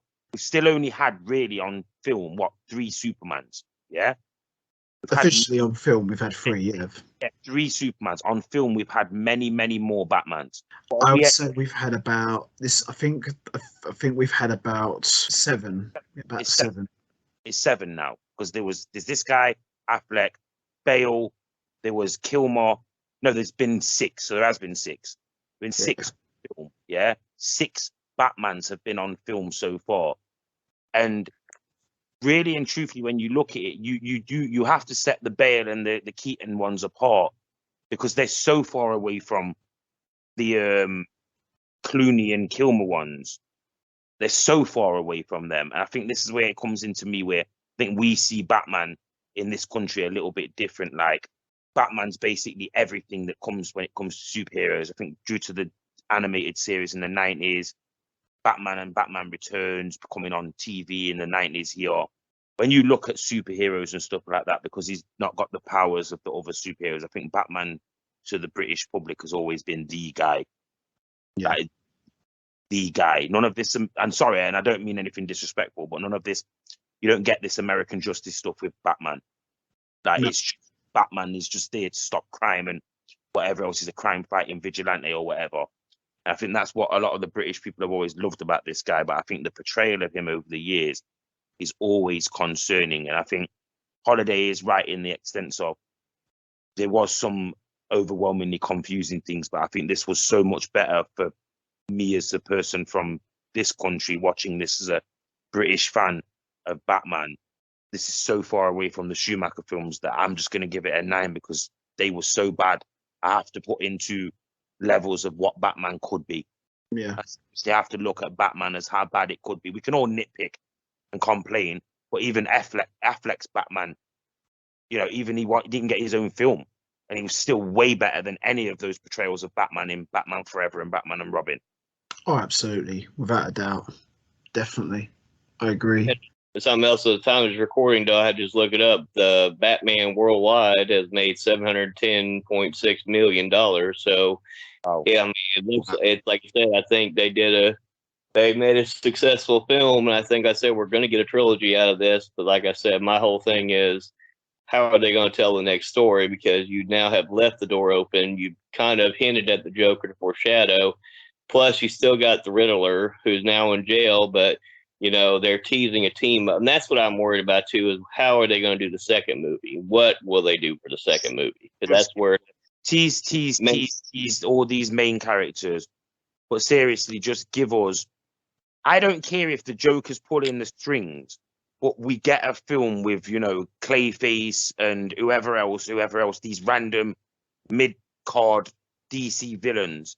but there's enough to take on Batman and put him in a serious issue where he might have to get a Catwoman to help him, or you might get an appearance from Aquaman, seeing as Gotham's underwater or whatever. Yeah, like them things there, I will accept. I will fully accept those things there if the Joker's part of the film. But if he's just the main villain taking on Batman again, there's a problem. I'm still gonna love it, of course, but there's an issue. I could pull 5 characters off my top of my head now that I would love to see take on Batman, and they're all in the DC universe, and they can't. It's obvious that DC is a bit different from Marvel, where they could have just kept going back to the Batman well, and them films would have kept selling. But you know, like what Holiday just said, then surely by now they realize you can have the Joker and the Penguin and all these characters in the universe with Batman and keep hinting to them, because in the comic book and in the cartoons they've always done that. They'll just do a random scene where it's like the Joker's in his lair or whatever. There's nothing to do with the Batman story of the week. They just want you to know the Joker's still around. Yeah, I'll accept that for the next 3 movies. But if he's just the main villain in the next movie, it's like, I don't care if he's the big bad, but if he's the guy who the whole movie's centered around with no one else being with him, and like I said, I'd sooner see Joker teaming up with some actual hand-to-hand guys like Deathstroke and like Bronze Tiger and those types of guys like that. I'd sooner see it, or just make the Phantasm into an actual character.